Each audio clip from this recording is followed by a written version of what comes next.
Es ist kein richtiges Wandern, es ist auch kein richtiges Ultra-Trail, es ist kein richtiges Joggen, es hat nichts mit Fahrrad zu tun und du hast nochmal ganz andere Herausforderungen, wenn du mit so wenig losziehst und aber trotzdem viel mehr Strecke machen möchtest. Und das reizt mich jetzt gerade irgendwie, auch das neue Gear. Du hast natürlich auch beim Bikepacken und auf dem Fahrrad natürlich schon irgendwie ein Gefühl alles durchgetestet, so was es gibt. Aber da erschließen sich jetzt völlig neue Welten und eine viel, viel, viel gestörtere Community, glaube ich. Willkommen zu Zeltgespräche, der Podcast für mehr Outdoor im Alltag. Immer montags mit Sebastian Breuer und Robert Klink.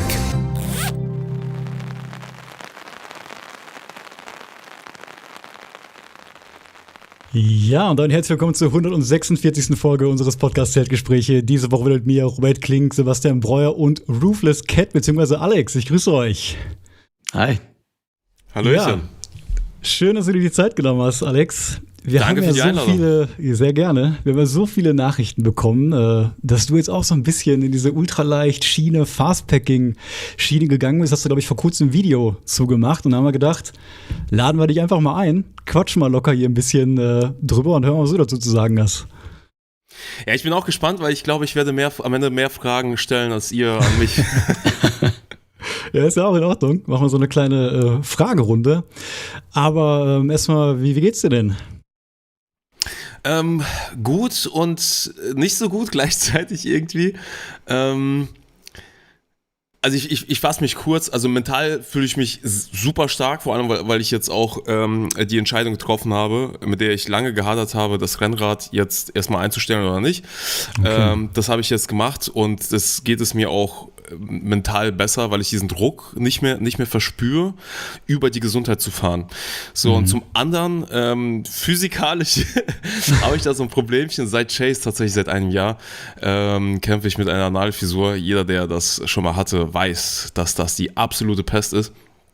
Und ich merke einfach, dass nicht das auf dem Radfahren selbst das Ganze, den Heilungsprozess nicht verbessert, sondern die Art der Ernährung auf dem Rennrad. Und deswegen habe ich jetzt ich glaube, auf den letzten 2 Trainingseinheiten ging es mir so schlecht. Ich lag auf der Couch 2 Tage lang unter Schmerzmittel. Das war so schlimm. Und dann habe ich einfach beschlossen, das geht so nicht weiter. Ich werde jetzt erstmal alles loslassen und den Heilungsprozess zulassen, Ärzte besuchen und dann schauen, wie es weitergeht. Ja, ist wahrscheinlich dann ein Thema, was auch direkt mit dem Biken zu tun hat, kann ich mir vorstellen. Du sagst jetzt konkret mit der Ernährung auch? Mit der Ernährung, also es hat nicht den Ursprung aus der Ernährung, eher durch Chase. Es hat ja an mehreren Ecken geknallt. Ich weiß nicht, ob ihr die Folge gesehen habt, an der ich ausgeschieden bin. Das hat ich weiß nicht, wie offen wir hier über Krankheiten reden können. Viele haben da gar keinen Bock drauf. Aber ich glaube, das tangiert auch viel. Also es geht ja auch sehr viele an. Das ist so ein sensibles Thema, wo eigentlich viele da irgendwie sich austauschen wollen, aber es ist irgendwie so ein Tabuthema. Vor allem so alles, was so mit Arsch angeht. Das ist ein absolutes Tabuthema. Das stimmt, ja. Hört man selten was von, ne? Ja, komplett so. Und ich finde das so wichtig, weil ich jetzt einfach gemerkt habe, dass das mein komplettes Leben, mein Alltag komplett beeinflusst. Es mir auch auf den letzten Monaten halt richtig enorm an Qualität genommen hat, weil ich einfach eingeschränkt bin in so vielen Dingen. Also angefangen hat alles, dass ich mir den Magen zerschossen habe, dann über Druck auf der Toilette mit Verstopfung, Hämorrhoiden und dann kam die Fissur als nächstes und da kam einfach alles so auf einmal zusammen. Ich nehme an, dass alles mit dem zerschossenen Magen angefangen hat, das hat aber wenig mit dem Radfahren selbst zu tun, also nicht nur, weil ich davor, vor Chase wirklich in so vielen Ländern unterwegs war, von Pakistan, Kirgisistan, also wirklich, also im Dschungel war ich mit Otto und ich habe mir dann vermutlich auch so vieles irgendwie eingeschnappt und auch so viele komische Sachen essen müssen auf irgendwelchen Expeditionen, einfach was da ist, keine Ahnung. Also im Dschungel zum Beispiel haben wir irgendwelche Würste mitgenommen, also ich esse eigentlich kein Fleisch, so, aber ich bin jetzt auch kein Vegetarier oder Veganer, das muss ich klarstellen. Aber im Dschungel ist halt, du nimmst halt das, was da ist. Es ist, also, die haben halt für uns Wurst zubereitet. Und wir waren auf, ich glaube, 3 Wochen sind wir durch den Dschungel gestampft und haben uns bis zum VIPs durchgekämpft und haben halt diese Würste gegessen, die wir 3 Wochen lang mit uns rumgeschleppt haben. Die haben sie einfach, keine Ahnung, irgendwie eine Stunde lang gekocht, bis alles irgendwie abgestorben war. Und ich bin mir sicher, das ist der Ursprung. Zusammen. Ja. Ja, krass. Jetzt ist schon viel erzählt auf jeden Fall, wo du schon überall warst. Vielleicht nochmal für alle, die dich noch gar nicht kennen. Ich denke, das sind nicht wenige, denn du bist groß auf YouTube, machst seit vielen Jahren da Outdoor-Content. Ich glaube auch mal gestartet so ein bisschen mit Wandern, ne? und Trekking hast du auch, glaube ich, gemacht. Aber in letzter Zeit wahrscheinlich eher ja, durchs Bikepacking auch bekannt und eben Formate wie Chase, das du auch direkt gemacht hast bei dir auf dem Kanal, oder? Mhm. Also angefangen hat das, wie du schon sagst, gar nicht mit dem Fahrrad-Content. Also ich war auf YouTube bereits vor der Roofless Cat Zeit. Allerdings sind die ganzen Filme, die ganzen Videos, die ich geschnitten habe, einfach nur so aus Spaß gewesen, für die Familie. Da war ich nur in den Bergen unterwegs. Und das war das im Jahr 2018 oder 2017, glaube ich, das alles angefangen.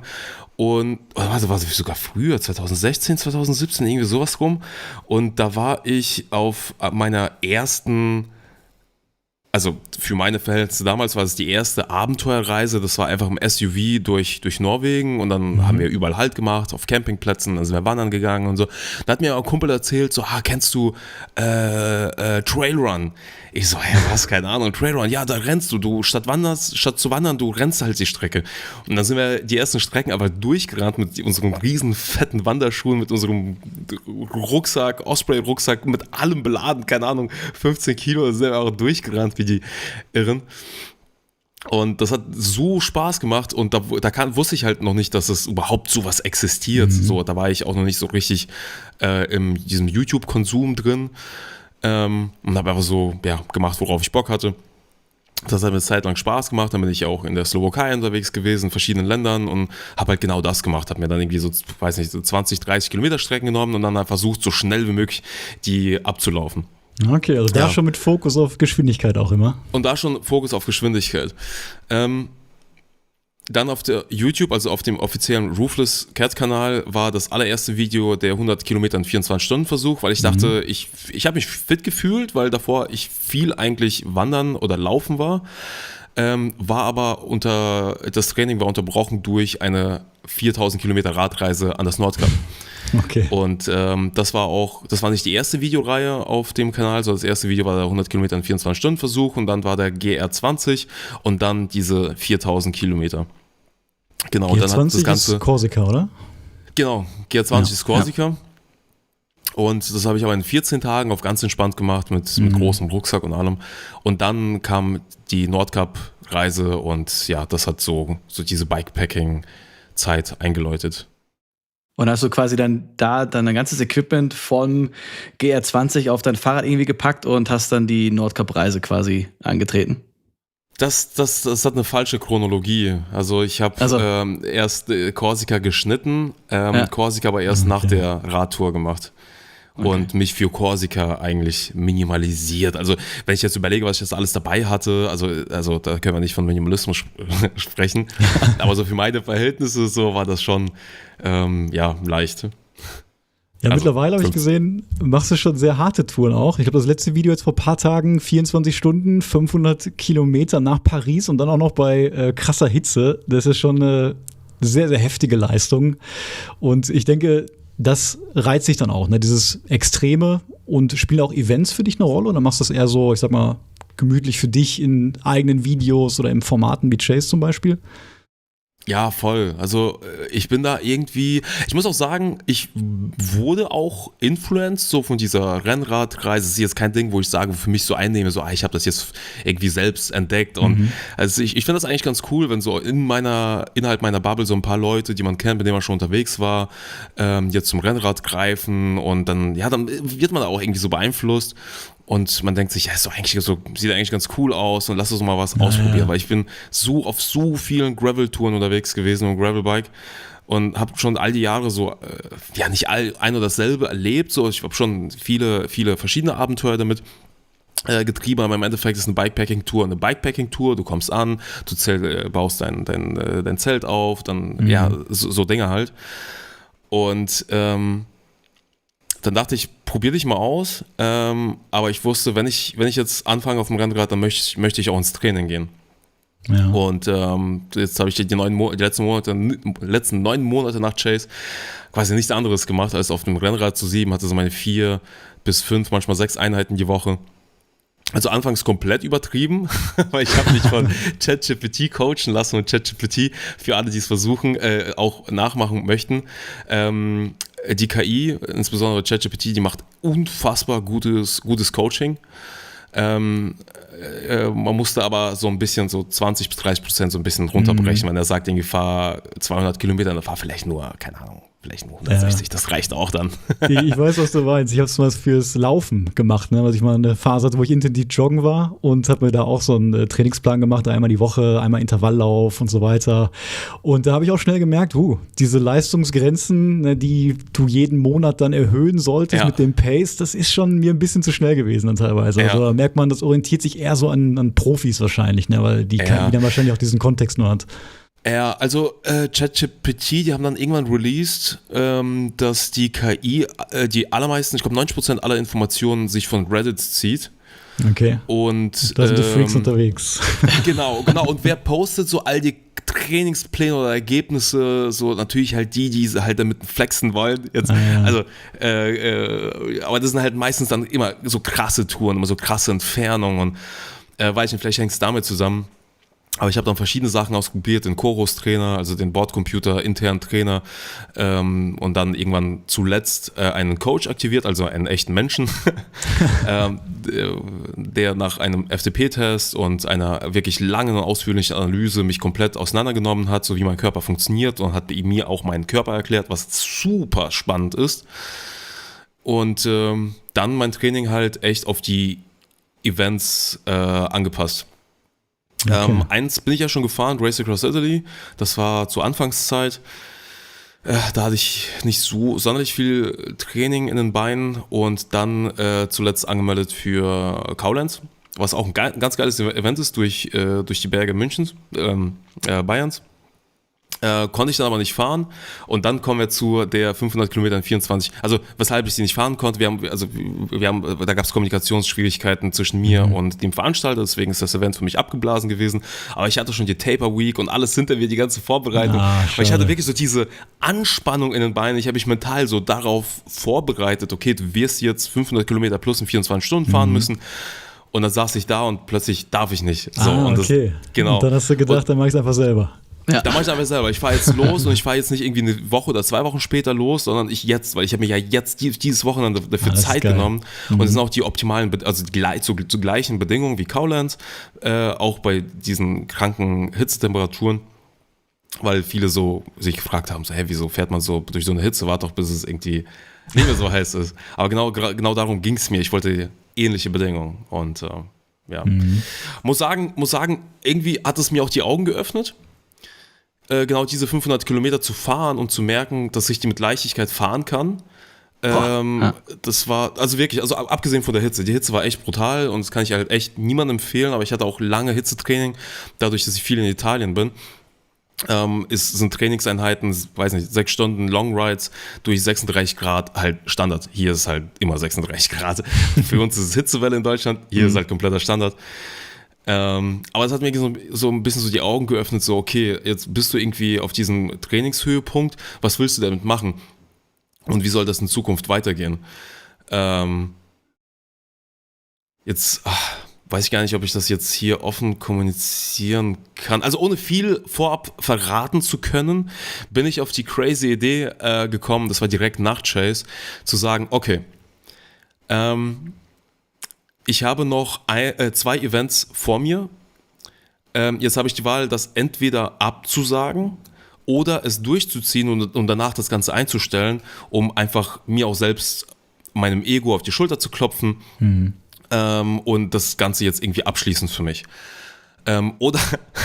Oder ich lasse es komplett krachen. Oder ich lasse es komplett krachen und mache ein neues Format neben Chase. Und lad einfach so alle Leute aus der Bubble ein und wir zerstören uns einfach alle gegenseitig so. Weil ich jetzt auf diesem Trainingshöhepunkt bin und ich muss das jetzt nutzen, weil ich glaube, ich werde an diesem Punkt nicht mehr sein. Weil das Trainingspensum ist halt so intensiv. Und ich erinnere, weil ich wurde auch getriggert zu vor 10 Jahren oder vor 15 Jahren sogar mittlerweile. Da war ich so in diesem Krafttraining-Game drin, Bodybuilding und Kampfsport. Und wenn ich in den Urlaub geflogen bin, dann waren meine Kriterien immer, haben wir ein Gym im Hotel. Also habe ich Möglichkeit zu trainieren und es hat mich so, mein Privatleben so eingenommen, es hat mich so irgendwie eingesperrt so in dem, was ich mache und dann habe ich mir irgendwann vorgenommen, okay, ich habe keinen Bock mehr drauf, ich werde jetzt einfach nur noch nach Gefühl trainieren und dann ging das, ich glaube, 7 Jahre oder 8 Jahre lang richtig gut. Ich habe einfach nach Gefühl trainiert und wie ich Bock hatte. Und das hat mich jetzt irgendwie diese Rennradphase daran erinnert, dass ich mich wieder in so einen goldenen Käfig gesperrt habe. Kann ich verstehen. Es ist zwar eine geile Leistung, es gibt mir auch irgendwie was, aber dadurch, dass ich jetzt, keine Ahnung, ich kann jetzt nicht einfach mal für 2 Wochen eine Gravel-Tour machen und mal meinen Trainingskalender vernachlässigen, weil es sind auch irgendwie Events stehen an. Klar. Und ja, man sperrt sich da auch irgendwie ein. So. Das hat mir einfach kein gutes Gefühl gegeben, deswegen auch der Struggle vor allem auf den letzten 3 Wochen. Sorry, Ja, ich musste ein bisschen aufholen, damit ihr überhaupt spannend, versteht, ja. so was überhaupt passiert ist auf den letzten Wochen. Vor allem, wenn du es so 9 Monate durchgezogen hast mit dem intensiven Training, ne, da brauchst du ja auch eine Menge Disziplin und wie du schon sagst, da bleibt dann auch viel übrig, was du nicht mehr machen kannst oder wo du dich dran halten musst auf jeden Fall. Ja. Jetzt haben wir schon Chase hier so oft erwähnt. Haben vielleicht nicht alle gesehen. Ich zugegebenermaßen auch nicht, aber ich weiß, worum es geht, aber vielleicht hören wir es einmal von dir. Worum geht's denn da? Ja, Chase ist auch eine Idee, die ich hatte, als ich auf dem Nordcup oder an das Nordcup gefahren bin und die Idee war eigentlich ganz rough und super ungeschliffen. Ich habe mich irgendwann ab Tag 30 sehr einsam gefühlt, aber das ist ganz normal. Ich glaube, oder war das schon ab Tag 14? Auf jeden Fall, die ersten 2 Wochen sind so ein bisschen entscheidend, bis man den Weg zu sich selbst findet und sich selbst unterhalten kann. Und ich hatte mir in dieser Zeit vorgestellt, wie cool wäre es, wenn meine Freunde, weil im Kopf habe ich schon geschnitten, ich fahre und weiß schon so, okay, jetzt irgendwie, man ist ja den ganzen Tag auf dem Rad so, man kann nicht den ganzen Tag Musik hören und ich habe so im Kopf schon so ein bisschen fantasiert, wie ich schneiden möchte und da dachte ich mir, wie cool wäre es, wenn, weiß nicht, 3, 4 meiner Kumpels dieselbe Strecke fahren würden und man würde das so gegenschneiden. So, wie hat er diese Situation erlebt, wie hat er diesen Tag gemeistert? Und das finde ich super, super, super spannend. Aber dazu hatte ich also gar keine Möglichkeiten, gar keinen Kontakt und auch finanziell, also das war, stand alles in den Sternen. Und als dann die Radbubble, sagen wir so, ja doch, kann man schon sagen eigentlich, dass die letztes Jahr schon eskalativ explodiert ist. Ja. Auf einmal fährt jeder Gravel, Rennrad, Mountainbike, überall ist Fahrrad. Das haben wir auch beobachtet. Muss man schon sagen, oder? Das nimmt richtig Überhand auf YouTube. Wir haben es auch zugegebenerweise dann auch aufgegriffen, weil es einfach dann auch viel nachgefragt wurde. Ne? Sebastian, du hast auch ja dann mit angefangen. Ne? Wir haben mit Fritz Meinecke gesprochen über das Thema, als er da gerade so richtig heiß neu drin war. Das stimmt auf jeden Fall. Ja, und ich dachte, jetzt ist eigentlich der gute Zeitpunkt, weil A, hast du die ganzen Kontakte zu den Creatoren aufgebaut, B, finanziell könntest du es wuppen. Und drittens ist das der perfekte Zeitpunkt, weil es wird auf jeden Fall geguckt, wie erfolgreich das am Ende ist, stand auch in den Sternen, aber es wird auf jeden Fall mal die erste Folge durchgeklickt und dann dachte ich, versuchen wir es. Aber das Konzept jetzt bei Chase ist natürlich ein ganz anderes, wie ich es ursprünglich mir gedacht habe. Aber wenn man das jetzt kurz runterbricht, sind es einfach 6 Freunde, die von einem Punkt starten und versuchen, einem Radius zu entfliehen. Und der Radius wächst, also zu Chase 1 wussten wir noch gar nicht, wie groß er werden soll. Geplant waren, glaube ich, 700 Kilometer und dann musste er aber auf, glaube 1000 Kilometer aufgeblasen werden, weil die Leute einfach so durchgezogen haben. Innerhalb 5 Tagen, das ist total verrückt, weil keiner von denen ist ja trainiert oder irgendein Athlet, das sind einfach so, also wirklich normallos. Und das ist halt das Spannende dann zu sehen, wer knickt wann ein oder wer reagiert wie. Weil Chase ist nicht einfach nur, aus Zuschauersicht wird er einfach nur Rad gefahren. Aus Teilnehmersicht gehört das so viel mehr dazu. Planung, Organisation, Verpflegung, Strom. Wie wirtschafte ich mit Strom, dass das Handy mir nicht leer geht, weil ich halt muss auch navigieren. Ich muss die Kamera laden und lauter sowas. Verpflegung, Essen, Trinken, durch die Nacht fahren, all diese Etappenplanung. Da kommt so viel mehr dazu. Es wird auf jeden Fall in Chase Staffel 2 spannend, weil ich glaube, die Teilnehmer haben genau das unterschätzt. Weil die haben auch Chase 1 gesehen und dachten, geil, Fahrradfahren. Ich fahre jetzt einfach, ich fahre. Und da wurde aber vieles vergessen, dass halt Fahrradfahren eigentlich so fast neben den ganzen anderen Tasks zur Nebensache wird. Logistik. Und dann kracht es da an allen Ecken und Kanten. Das ist jetzt crazy. Aber das ist ja krass, du hast gesagt, ihr habt das auf 1000 erweitert, also dann sind die in 5 Tagen, hast du gesagt, dann 1000 Kilometer gefahren, untrainierte Leute auf dem Fahrrad einfach Vollgas durchgejuckelt. 1000 Kilometer Radius. Genau, die längste Fahrstrecke war, glaube ich, 1300 irgendwie viel. Boah. Ja, das ist schon eine Ultradistanz. Das darf man nicht kleinreden. Die Leute sind auch motiviert dann, ne? Da ist man ja, wenn man in so einem Format ist, du warst ja selber auch schon bei anderen Formaten, ich glaube ja auch bei Seven vs. Wild mal Ersatzkandidat, hast dann deine eigene Tour da auf Neuseeland, glaube ich, gemacht. Ja. Und ich finde das echt spannend. Also ich habe mir das jetzt auch nochmal angeguckt, wie die Regeln bei Chase sind, jetzt in Vorbereitung auf unser Gespräch. Und kann man ja auch mal sagen, Sebastian und ich waren letztes Jahr in der Eifel unterwegs, haben da so einen 300 Kilometer Ultraleicht-Track gemacht und hatten da auch die Zeit, ne, wie du vielleicht da auf der Tour zum Nordkap, um ein bisschen zu brainstormen, zu überlegen, was könnte man so mal machen. Und haben so was Ähnliches tatsächlich mal angedacht, aber nicht mit dem Bike, sondern eben zu Fuß. Ja. Oder nicht nur zu Fuß, sondern zu einem Drittel zu Fuß, zu einem Drittel mit dem Bike und zu einem Drittel sogar über Wasser. Also mit einem Kanu, Kajak oder Stand-Up-Paddleboard. Und da war unsere Idee, irgendwo treffen sich 8 Leute im Mittelpunkt von Deutschland oder besser im Mittelpunkt von Schweden zum Beispiel. Und jeder kriegt dann eine Stunde Zeit, um sich eine Route zu planen auf eine Karte. Wir wissen nicht, wo die sind. Und das Ziel ist, dass du nach einer gewissen Zeit, zum Beispiel 7 Tagen, am weitesten dich von dem Ort entfernt hast. Der hat dann gewonnen. Oder die. Aber jeder darf seine Route frei wählen und einfach laufen. Und dabei muss er die komplette Ausrüstung halt im Rucksack von vornherein haben. Es darf kein Essen nachgekauft werden. Deswegen geht es da auch so ein bisschen um dieses Gear-Thematik. Ne? So ultraleicht wie möglich. Vielleicht nimmt der eine ein bisschen mehr Essen mit, hat dann leichteres Equipment. Der andere nimmt mehr Equipment mit, spart ein bisschen am Essen. Also da würde es dann auch so taktisch drum gehen. Haben wir nicht so ganz ausgearbeitet, weil bei uns ist es auch ehrlicherweise so ein bisschen vielleicht wie bei dir damals. Wir haben noch nicht die Mittel, ne, und sowas auf die Beine zu stellen. Aber ich fand die Idee deswegen so sympathisch, weil es mich sehr daran erinnert hatte, was wir mal vorhatten. Ja, das würde in der Natur, glaube ich, ganz gut funktionieren. Urban wird es, glaube ich, ein bisschen schwieriger.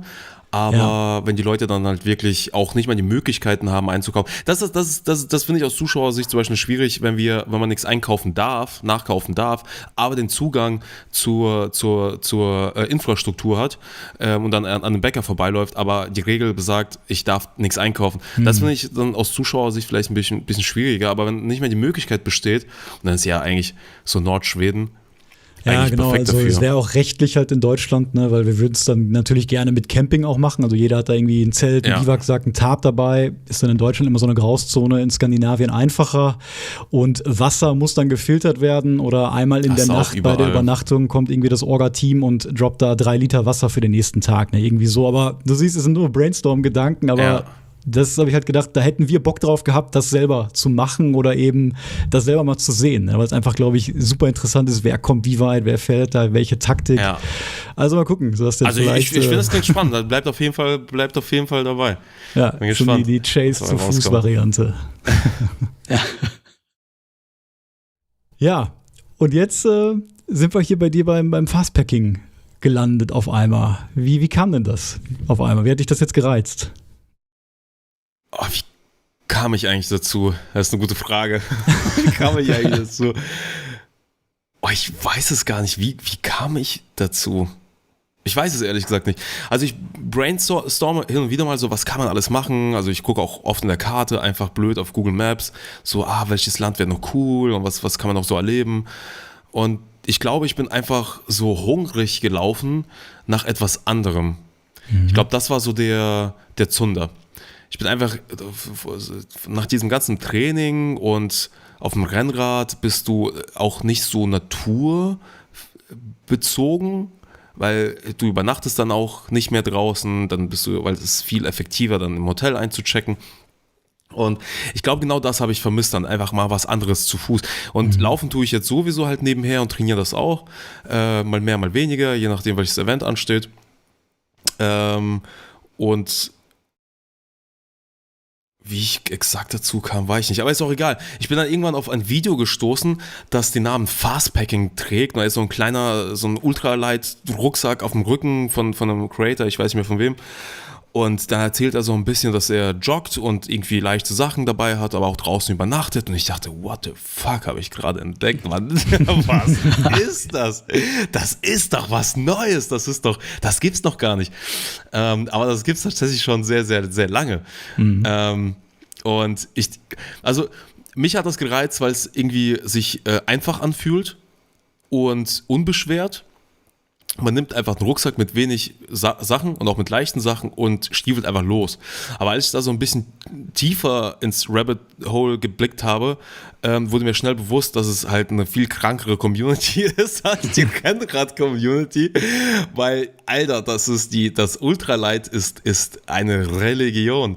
Und vor allem, nachdem ich jetzt das erste Video mit Anführungszeichen, mein Fastpacking-Video hochgeladen habe, das ist eigentlich kein Fast, also jetzt weiß ich, dass es kein Fastpacking, also schon, aber den Rucksack, den ich dabei hatte, da muss man schon eigentlich vieles weglassen oder optimieren, um es als Ultralight Fastpacking nennen zu dürfen. Aber ich fand das cool, irgendwie schnell unterwegs zu sein, seine Kilometer abzureißen und es mit so einem sportlichen Aspekt, aus sportlicher Perspektive zu betreiben und trotzdem halt noch draußen übernachten zu dürfen. Ja. Das finde ich so cool. Und das eröffnet einem so viele Möglichkeiten. Und plötzlich will ich jetzt wieder GR20 mache ich und Male durchqueren. Madeira habe ich jetzt abgeschrieben, weil das ist komplett jetzt überreguliert aktuell. Du musst ja Wochen vorher die ganzen Wanderwege anmelden und dir genehmigen lassen. Aber ich bin irgendwie so, glaube ich, einfach hungrig gelaufen seit der ganzen Rennradnummer. Und das heißt, jetzt bist du dann ein bisschen dabei, dein Equipment so peu à peu dann down zu sizen, zu optimieren. Ist das gerade so, oder wo du da richtig Bock drauf hast? Ja, also mir ist klar, dass es auf jeden Fall viele verschiedene Rucksackvarianten geben wird. Es wird was Größeres. Wenn ich sage, okay, ich bin halt länger autark unterwegs, das heißt, ich kann halt nicht so schnell laufen, also weniger joggen hin und wieder mal, aber wenn ich dann auf Verpflegung mit Gaskartusche oder, keine Ahnung, Gaskartusche wird in der Ultralight-Szene, glaube ich, nicht benutzt. Manche schon. Also wenn die kleinen 100 Gramm oder 90 Gramm Kartuschen Leergewicht, ne, ich habe zum Beispiel diese Esbit-Würfel Trockenbrennstoff dabei, weil du einfach dann keinen Container hast, ne, und du dann wirklich die Würfel pro Tag auch abzählen kannst und der kleine Titankocher und so ein kleiner Topf dann auch nur 30, 40 Gramm eben wiegen, ne. Ja, voll. Ich glaube, das macht zu viel aus, weil du sparst ja da locker einen halben Kilo, also mindestens, glaube ich. Ja, ich habe mal ausgerechnet in dem Video, ab welcher Länge sich dann Gas wieder lohnen würde. Und es ist so, wenn deine Tour so um die 10 Tage geht, ne, dann ist eine kleine Gaskartusche leichter pro Tag, als dann diese 10 Esbit-Würfel wieder mitzunehmen. Ne, weil Gas dann doch einen größeren Ja klar, die Kartusche wird immer leichter. Genau, ja. Aber wir rechnen halt, also beim Ultraleicht-Trekking, das ist ja hauptsächlich das, was wir machen. Der Unterschied zum Fastpacking ist ja, dass wir selten im Laufschritt sind. Also wir gehen meistens, das aber auch dann zügig, 5 bis 6 km/h, legen dann auch schon mal 50, 55 Kilometer-Etappen pro Tag zurück, weil es eben mit dem leichten Gewicht dann auch gut geht. Also wir kommen jetzt gerade von 55? ja, wenn man dann eingelaufen ist, geht das dann schon. Und das Equipment halt nur 3 Kilo komplett dann irgendwann wiegt. Ne? Und das geht dann auch ohne zu laufen, wobei ich dann auch manchmal teilweise gerne laufe. Wenn ich weiß, ich habe nur 1-2 Tage Ration noch im Rucksack, gerade nicht so viel Wasser und ich weiß, da ist am Schlafplatz eine Wasserquelle, dann droppe ich vielleicht auch mein Wasser und lauf dann auch mal einen Kilometer, weil du bist ja auch super fit dann. Ne? Wir waren jetzt 30 Tage unterwegs, 1000 Kilometer durch Deutschland und irgendwann nach 2-3 Wochen hast du halt so ein Cardio-Training gehabt, dass du auch problemlos dann mal laufen kannst. Ne? Das heißt, ihr seid das in 2 Wochen gelaufen, oder wie? In 4. Also 27 Lauftage, war dann 37,5 Kilometer im Schnitt und wir haben 3 Zero Days gemacht. Also nennen wir das immer, wenn du einen Tag Pause machst oder 0 Kilometer eben läufst. Das muss einfach einmal eine Woche sein. Du machst einen Resupply, holst den neuen Stuff. Dann schicken wir uns auch immer so Versorgungspakete vorher an Packstationen, damit wir da unsere optimierte Nahrung auch haben, ohne die nachzukaufen. Und, ach so, es wird also nichts einfach unterwegs irgendwie aus dem DM oder was? Im Notfall, sage ich mal. Ne? Aber wir haben halt so gefriergetrocknete Nahrung, ne? Kennst vielleicht sowas Track and Eat, wo du halt nur Wasser beigeben kannst, weil du dann natürlich, dehydrierte Nahrung wiegt ja einfach weniger. Ja. Und Wasser hast du vor Ort immer. Und dann hast du da deine Riegel, ne? Keine Gels jetzt wie beim Bikepacking, also kurze Carbs brauchst du jetzt beim Gehen meiner Meinung nach nicht. Vielleicht dann beim Joggen schon eher irgendwann. Aber ja, Brennstoff natürlich, überall gibt es nicht Outdoor-Geschäfte. Und dann wollen wir natürlich auch nicht für die 30 Tage da dann 30 Esbit-Würfel mitnehmen oder verschiedene Gaskartuschen. Ah, das finde ich spannend. Das heißt, habt ihr dann auch die kürzeste Route genommen oder habt ihr dann so die spannendste Route genommen mit Schlenkern? Weil ich denke mal, wenn du 30 Kilometer Etappen hast, dann kommst du ja an mindestens 2 Dörfern vorbei, wo du theoretisch was essen könntest. Mhm. Aber ihr wolltet bewusst dann auch auf trocken. Genau, also wir machen das auch mal so ein bisschen, ich sag mal, als Challenge so leicht. Ich ein bisschen mehr als Sebastian. Sebastian, du kaufst ja manchmal doch noch mal was am Supermarkt, aber ich simuliere halt immer die Situation, ich bin irgendwo in Skandinavien und ich bin autark unterwegs und versuche dann auch gerne mal 5 bis 7 Tage Nahrung trotzdem optimiert dabei zu haben. Ne? So mit 700 bis 800 Gramm Verpflegung pro Tag, dann hast du da eben dann insgesamt so einen 10 Kilo Rucksack, der dann jeden Tag aber um 800 Gramm leichter wird.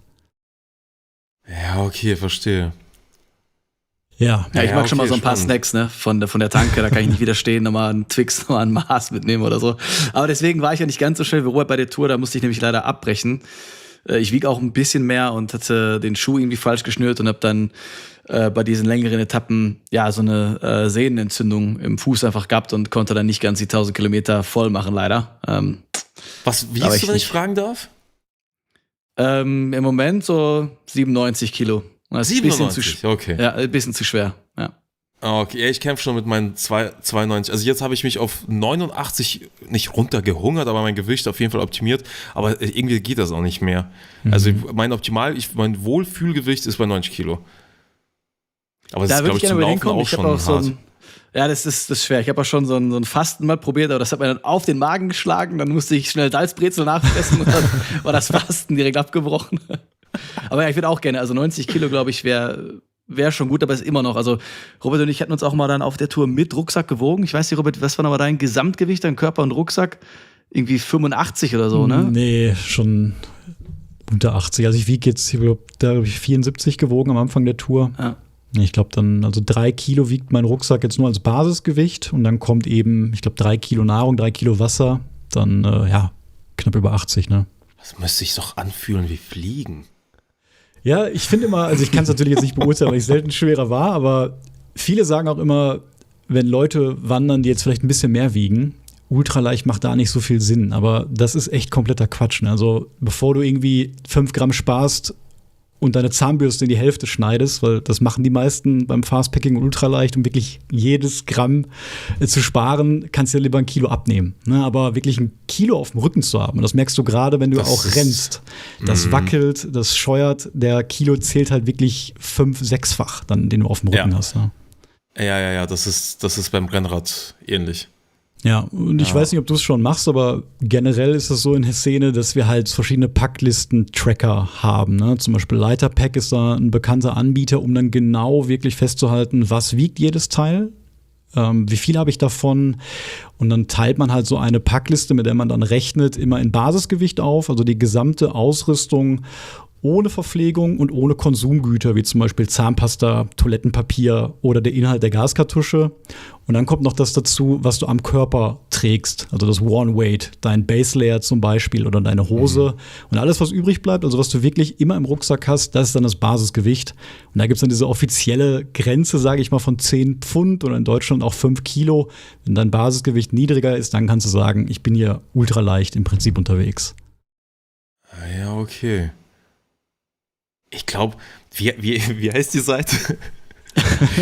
Ich glaube, ich habe schon was gesehen. Ist das so mit Diagramm, mit Base Layer? Ja, Das ist schon mit Farben. Ja. Das habe ich schon mal gesehen, aber das ist mir jetzt dann irgendwann wieder komplett entgangen. Ich glaube, ich muss da. Ja, dann würde ich sagen, trag doch mal deine Liste ein, weil wir gehen hier jede Woche immer Leiterpack-Listen von unseren Hörerinnen und Hörern durch und dann kannst du uns ja mal deine Liste schicken und dann gehen wir die mal durch, weil dann geben wir auch mal gerne so ein paar Tipps. Ne? Lern auch immer was Neues, weil du siehst ja dann auch, oh krass, der hat sich da selber einen Kocher gebaut aus Alufolie und einen Windschutz und das ist immer spannend. Ja. Ich finde es wichtig, dass man aus der Praxis so ein bisschen lernt und jetzt beim Bikepacking, da gibt es auch Sachen, wo Leute sich den Kopf schütteln, so, oh Alex, das kannst du ja doch besser, optimier das, mach doch dies und das, lass das weg. Und ich denke mir, nein, also in der Praxis habe ich das vermisst, ich habe schon probiert mehrere Male ohne, ich funktioniere mit diesen Gegenständen einfach besser. Und das ist auch beim Fastpacking, glaube ich, wo ich vor die Wand gestellt werde mit einem Rucksack. Ich habe jetzt einen Rucksack, 22 Liter, 950 Gramm. Hat aber so ein gutes Tragsystem und dieses Rückenspann-Dingens, ich weiß nicht, wie das heißt. Genau, so ein richtiges Mesh mit Abstand zum Rücken und der trägt sich einfach so gut und ich weiß nicht, ob er nochmal 500 Gramm irgendwie einsparen möchte, weil die ganzen Ultralight-Sachen, die Rucksäcke wiegen dann irgendwie zwischen 350 und 400 Gramm, was schon crazy ist, oder geht vermutlich auch noch irgendwie noch leichter, aber das sind halt wirklich Säcke und du hast dann wirklich den Sack so direkt am Rücken anliegend und ich weiß nicht, ob ich das so geil finde. Deswegen möchte ich solche Dinge in der Praxis ausprobieren und vielleicht dann in 2-3 Monaten nach einer 10. Tour dann überlegen, vielleicht macht es doch jetzt Sinn zu tauschen, statt sich jetzt irgendwie eine komplette optimierte Parkliste einfach nachzubestellen und nachzukaufen. Ja, auf jeden Fall. Also das empfehlen wir eigentlich auch immer, ne? Mach erst die Tour mit deiner Ausrüstung und dann guck nach der Tour, brauche ich diesen Gegenstand, habe ich den wirklich gebraucht? Oder kann ich den nächsten Mal zu Hause lassen oder hat das funktioniert oder hat es nicht funktioniert oder teste ich mal bei der nächsten Tour was Neues, ne? Weil das ist ja auch der Reiz dahinter. Ja. Das ist genauso, wenn du jetzt dir eine Mappe kaufst mit Sammelkarten. Ja? Du kannst jetzt die komplette Mappe eigentlich kaufen so. Aber du willst sie sammeln und dieses Erfolgserlebnis so, jetzt hier in dem Deck ist eins dabei, das ich brauche. Und genau dasselbe ist halt mit Optimieren. So, man versucht sich in der Praxis und schaut einfach, was für einen funktioniert und was nicht. Ganz genau. Das ist auch das, was mich da damals so süchtig gemacht hat. Also was mich da auch so begeistert hat. Also ich mache das jetzt, oder wir seit 6 Jahren und immer noch, bis heute, nach jeder Tour, habe ich immer noch irgendwas, was ich danach dann beim nächsten Mal besser mache. Ne, sei es vielleicht auch im Handling, weil wenn du so leicht unterwegs bist, da gehört auch dann eine gewisse Erfahrung dazu, wie du halt mit so ultraleichten Materialien umgehst, wie du dein Shelter aufbaust, wenn auch mal das Wetter nicht so gut ist. Da hast du dann halt nicht diesen Komfort wie bei einem 2-Kilo-Zelt oder einem 2-Kilo-Rucksack oder einer Kilo-Isomatte. Da entscheidet sich dann auch, wie baue ich das auf und in welcher Reihenfolge und wie gehe ich abends, nachdem ich vielleicht 50 Kilometer zurückgelegt habe, dann mit dem Kochen um und eine Routine entwickeln auch für diese ganzen Verhältnisse. Und da glaube ich auch, dass das so einhergeht. Ne? Umso mehr Erfahrung man dann auch sammelt, desto mehr kann man dann vielleicht auch einsparen oder noch optimieren. Das war so ein Zyklus, der eigentlich, glaube ich, auch nie endet, würde ich behaupten. Ja. Ja. Das ist beim Bikepacking ähnlich, je nachdem, welche Tour du machst, ob sie jetzt irgendwie sportlich ausgelegt ist oder ob sie wirklich auf Komfort gehen möchtest, auf Genuss. Und ich denke, beim Fastpacking ist es auch ähnlich. Da gibt es so ein paar Touren, die ich ins Auge fasse. Tour de France zum Beispiel, da weiß ich nicht, wie ich das damit umgehe. Ich glaube, das ist so die erste, die jetzt anstehen wird, weil die einfach die leichteste ist. Also im Sinne von, die ist leicht erreichbar, das ist ein Loop vom Auto ins Auto, so auf die Art. Und da glaube ich, kann ich ein bisschen mehr einpacken. Aber so den GR20, den bin ich ja schon bereits auf Korsika gelaufen. Und wenn ich ihn nochmal mache, dann halt auf schnell. Und da würde ich, glaube ich, selbst auf das Zelt verzichten. So, da würde ich einen Tarp mitnehmen oder so. Ja. Also da würde ich ja komplett auf ultraleicht gehen. Weil dann will ich das Ding in 7 Tagen rocken oder in 8 Tagen rocken. Ja, das ist ja mit einer der härtesten Trails in Europa, die wir haben. Ich war selber noch nicht da, aber du warst ja schon da. Also es ist ja technisch auch auf jeden Fall krasse Anstiege. Du hast das heftige Wetter, auch vereinzelt Schlafplätze, ist mittlerweile auch ein bisschen strikter natürlich da geworden. Und ich weiß nicht, ob du es weißt, aber ich kann mir vorstellen, das reizt dich dann auch, gerade wenn du sagst, es geht dir auch um Geschwindigkeit. Da haben wir auch in unserer Fastpacking-Folge letztes Mal drüber gesprochen. Es gibt natürlich für alle Trails auch Rekorde. Ne, wie es beim Bikepacking auch gibt. Das sind wir dann Fastest Known Time oder FKTs und da auch in diesen 3 Kategorien Unsupported, Self-Supported, Full-Supported, wobei beim Fastpacking und Ultratrekking unsupported wirklich heißt, du darfst absolut nichts von der Zivilisation in Anspruch nehmen. Auch kein Wasser, auch kein Essen kaufen, gar nichts. Weil beim Bike ist es, glaube ich, oder beim Marathonläufen teilweise so, dass du ja dann am Supermarkt zumindest Wasser holen kannst und da selber deine Dinge nachkaufen kannst. Du musst alles am Körper tragen. Ja, und da gibt es dann teilweise Leute, die machen dann 20 Tage Touren wirklich im Rekordtempo mit 60, 70 Kilometer Etappen und haben die gesamte Nahrung aber bei. Alles, was die brauchen. Ne? Nur ein Wasserfilter. Aber wie geht das mit dem Wasser? Ja, Wasserfiltern. Filtern. Und genau, du darfst zumindest öffentliche, oder nicht öffentliche, aber so Quellen nutzen. Ne? Zum Beispiel, wenn du am Rhein unterwegs bist, haben wir da sehr viel Brunnen. Genau, alles, was öffentlich zugänglich ist. Du darfst also im Prinzip kein Geld ausgeben oder dir nichts schenken lassen. Ja, okay. Ja, das ist ja nochmal Next Level Challenge. Ist beim Fastpacking natürlich auch noch schwerer, ne, weil du da ja noch kompakter unterwegs sein musst, damit dein Rucksack weniger wackelt. Und die meisten, die das Fastpacking betreiben, die machen das zumindest dann self-supported, würde ich behaupten. Ne? Also kaufen sich dann Sachen nach. Und du hast ja da auch immer, deswegen, ich finde eigentlich dein Rucksackgewicht, wenn du sagst, beim Fastpacking finde ich das gar nicht so viel, weil die Fastpacking-Rucksäcke sind meistens sogar schwerer, weil die halt diese Trailrunning-Westen-artigen Schultergurte haben. Und die, also viele ultraleicht Nischenhersteller, die bieten dir halt einen normalen Rucksack an mit normalen Schultergurten oder einen speziellen fürs Fastpacking, der dann enger halt zugeschnürt werden kann und diese Trailrunning-Gürtel weniger wackelt, sich weniger bewegt, weniger wackelt mehr und die wiegen aber schon dann 200-300 Gramm dann meistens extra. Ah, okay.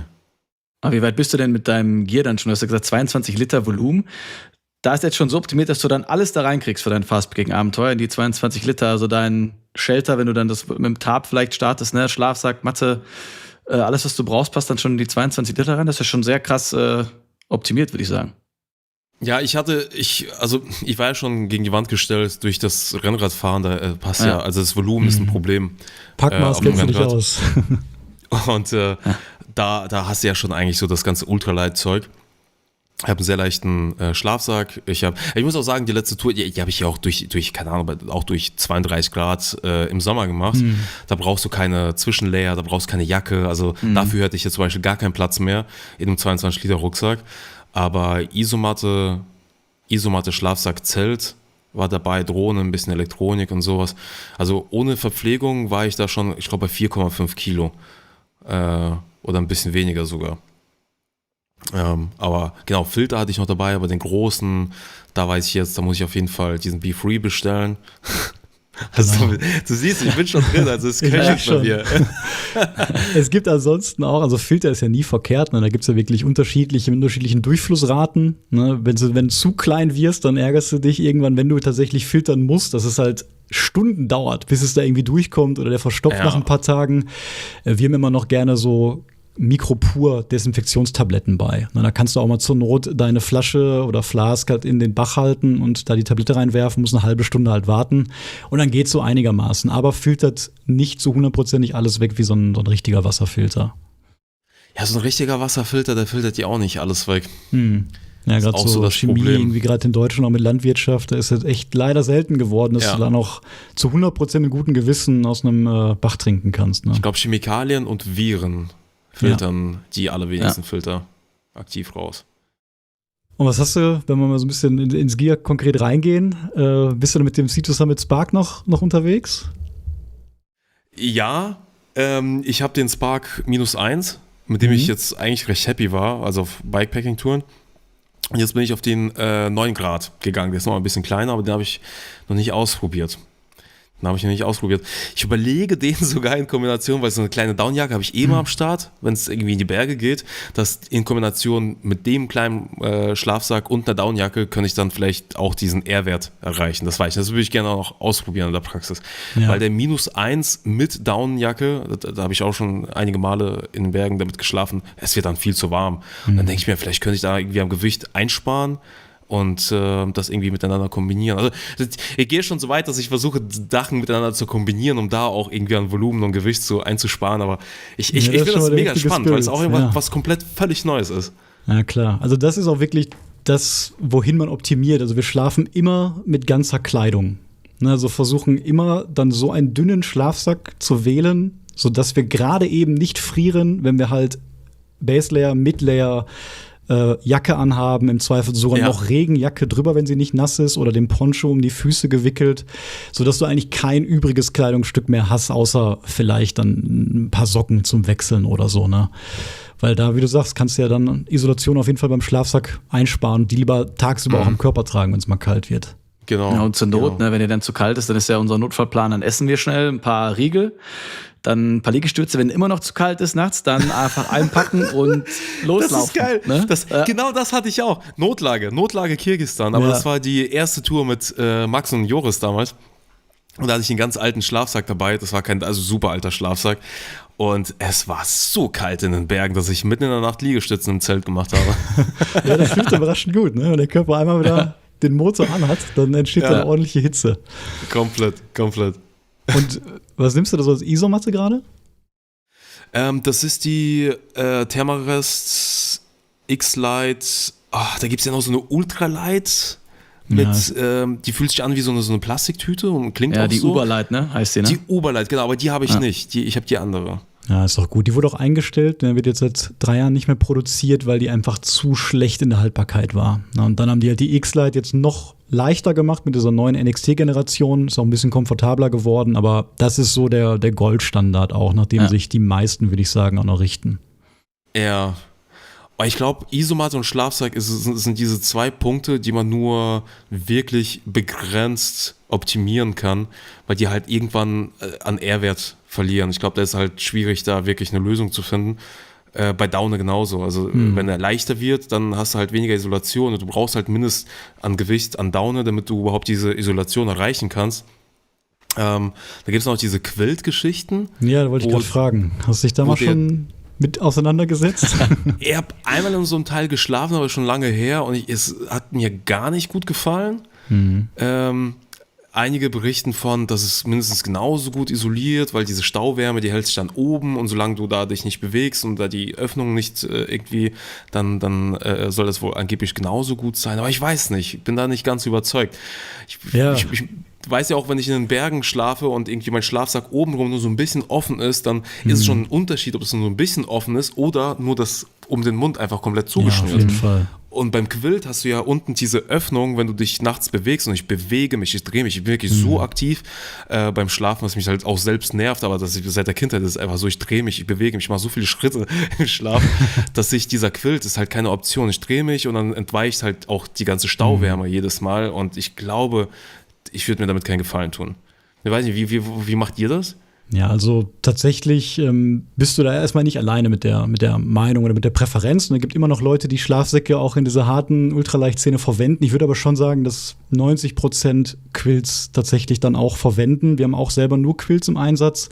Und da ist einfach die Idee, du liegst ja auf deiner Isomatte. Und wenn du im Schlafsack liegst, dann komprimierst du halt das, was am Rücken ist und dann isoliert's nicht. Und dann haben sie sich gedacht, okay, dann können wir uns das eigentlich sparen, weil ich habe ja die Isomatte.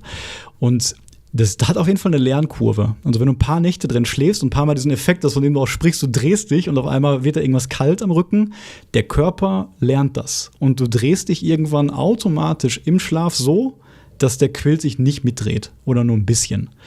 Und du hast halt auch 3 verschiedene Möglichkeiten, wie so ein Quilt dann befestigt ist. Also der ist halt nicht wie eine Decke einfach offen, sondern du klippst den hinter deinem Rücken mit Bändern zu. Da ist dann quasi nur so 10, 20 Zentimeter, sage ich mal, wirklich frei.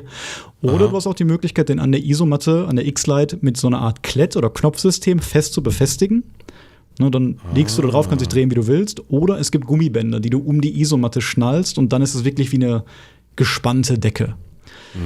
Und da hat man halt schon, ich sag mal, 30-40% Gewichtsvorteil gegenüber einem normalen Schlafsack. Du sparst dir halt auch die Kapuze, die fehlt auch, weil ja eben der Gedanke ist, im Gegensatz zu einem klassischen Campingtrip mit einem Schlafsack, dass du ja mit Jacke sowieso schläfst und wahrscheinlich 2 Kapuzen auf hast, noch deinen Buff auf hast vielleicht. Ja, das macht Sinn. Dadurch halt am Kopf sowieso geschützt bist, ne? Das ist da so der Gedanke. Also vielleicht kannst du mal testen. Ne? So ein Quill gibt es natürlich aus Daune oder wir setzen da auf synthetische Materialien. Da gibt es was, das nennt sich Klimashield Apex. Das isoliert ein bisschen schlechter Programm als Daune, ist aber deutlich besser, was die Feuchtigkeit angeht. Also wenn wir da in Nordschweden unterwegs sind und unser ganzer Rucksack ist nach 3 Tagen Regen irgendwie doch nass, dann wärmt das Ding dich trotzdem, auch wenn es da raus trieft und verklumpt nicht so wie bei teilweise auch hydrophober Daune. Also es ist schon besser geworden mit der Daune, aber ja, beim Fastpacking nutzen aber die meisten tatsächlich Daune wegen dem geringeren Packmaß. Das ist da ein Vorteil. Ja, das Klimaschild kann man nicht ganz so gut komprimieren. Ich habe jetzt gerade auch, ich glaube, ich habe so 27, 30 Liter jetzt für mein Bikepacking-Setup und der Schlafsack sag ich schon, der Quilt nimmt da schon ordentlich was weg. Also wahrscheinlich fast die Hälfte nimmt der weg, weil ich den nicht so zusammendrücken kann. Dann ist die Jacke auch noch aus Klimaschild Apex, die habe ich jetzt auch nicht mitgenommen, weil ich glaube, dann wird es ganz eng. Deswegen, wenn man da ganz minimales Packmaß hat, dann ist es echt schwierig mit dem Klimashield, ja. Das ist spannend, ne? Das geht, beim einen ist halt das Packmaß wichtig und beim anderen das Gewicht. Ja. Ja, ich mache immer so viele Review-Videos über Ausrüstung und das gucken dann natürlich auch die Bikepacking-Leute und ich vergesse immer das Packmaß zu erwähnen, weil es für mich so eine untergeordnete Rolle einfach spielt, weil ich immer eigentlich genug Platz im Rucksack habe und dann kriege ich mal die ganzen Kommentare, ja, wie ist das Packmaß, weil ich immer nur die Grammzahl angebe, also ich wiege es dann auch immer selber, habe da hinten die Waage auch immer im Hintergrund auf dem Tisch liegen. Ach, okay, das ist das ist ein Arbeitstisch, okay. Das ist genau das Aufnahme und weil die Hersteller gehen natürlich ganz andere Grammzahlen an als die Produkte selbst und dann auch wenn du dasselbe Produkt halt 3-mal hast, wiegst 3-mal was anderes. Also da gibt es auch Leute, die suchen dann nach der leichtesten X-Lite, gehen in den Laden vielleicht, gucken sich 5 Modelle an, wiegen die vor Ort und nehmen dann wirklich die leichteste von den 5, obwohl es eigentlich dasselbe Produkt ist. Ach, echt? Also da gibt es schon so Fertigungstoleranzen. Bei den meisten Produkten sind es so 5% im Ultraleichtmarkt. Ne? Und da ist das Geschrei dann riesig, wenn du dann das Produkt bekommst. Oder bei Powerbanks ist es so. Also Powerbanks ist auch ein riesiges Thema, ne, wo du auch richtig tief reingehen kannst. Und da überbieten die Hersteller sich gerade jedes Jahr und werden noch 1 Gramm leichter oder 2 Gramm leichter. Und dann bestellst du das Ding für 80 €, weil es 3 Gramm leichter ist. Und dann wiegst du es zu Hause und es wiegt dann 3 Gramm mehr als angegeben. Und das ist natürlich dann extrem scheiße. Ja, spannend. Ja, ich sehe mich in einem Jahr mit einem Quilt. Ich sehe mich in einem Jahr mit so einer Milligrammwaage in ein Geschäft laufen, am Abwiegen. Das Zeug kannst du ja auch, also das kannst du ja auch mit Gold gegenwiegen. Es ist ja unfassbar. Ja, das stimmt wohl. Jetzt hast du dir das X-Dome Dyneema, X-Dome Plus Pro, wie das heißt, bestellt. Das kostet, glaube ich, 1.000 € ohne Steuer, also ohne Importsteuer. Da kommt ja noch mal oben drauf. Das ist dabei. Also schon dabei. Der ist fertig in Kanada und die haben jetzt da so ein Abkommen gemacht, dass der Zoll automatisch schon im Verkaufspreis seit letztem Jahr mit eingerechnet ist. Das ist halt super und Versand auch. Ja, es ist spannend, dass so ein Abkommen zwischen Kanada und Deutschland gibt, aber nicht mit der Schweiz. Ja, keine Ahnung, wer das gemacht hat.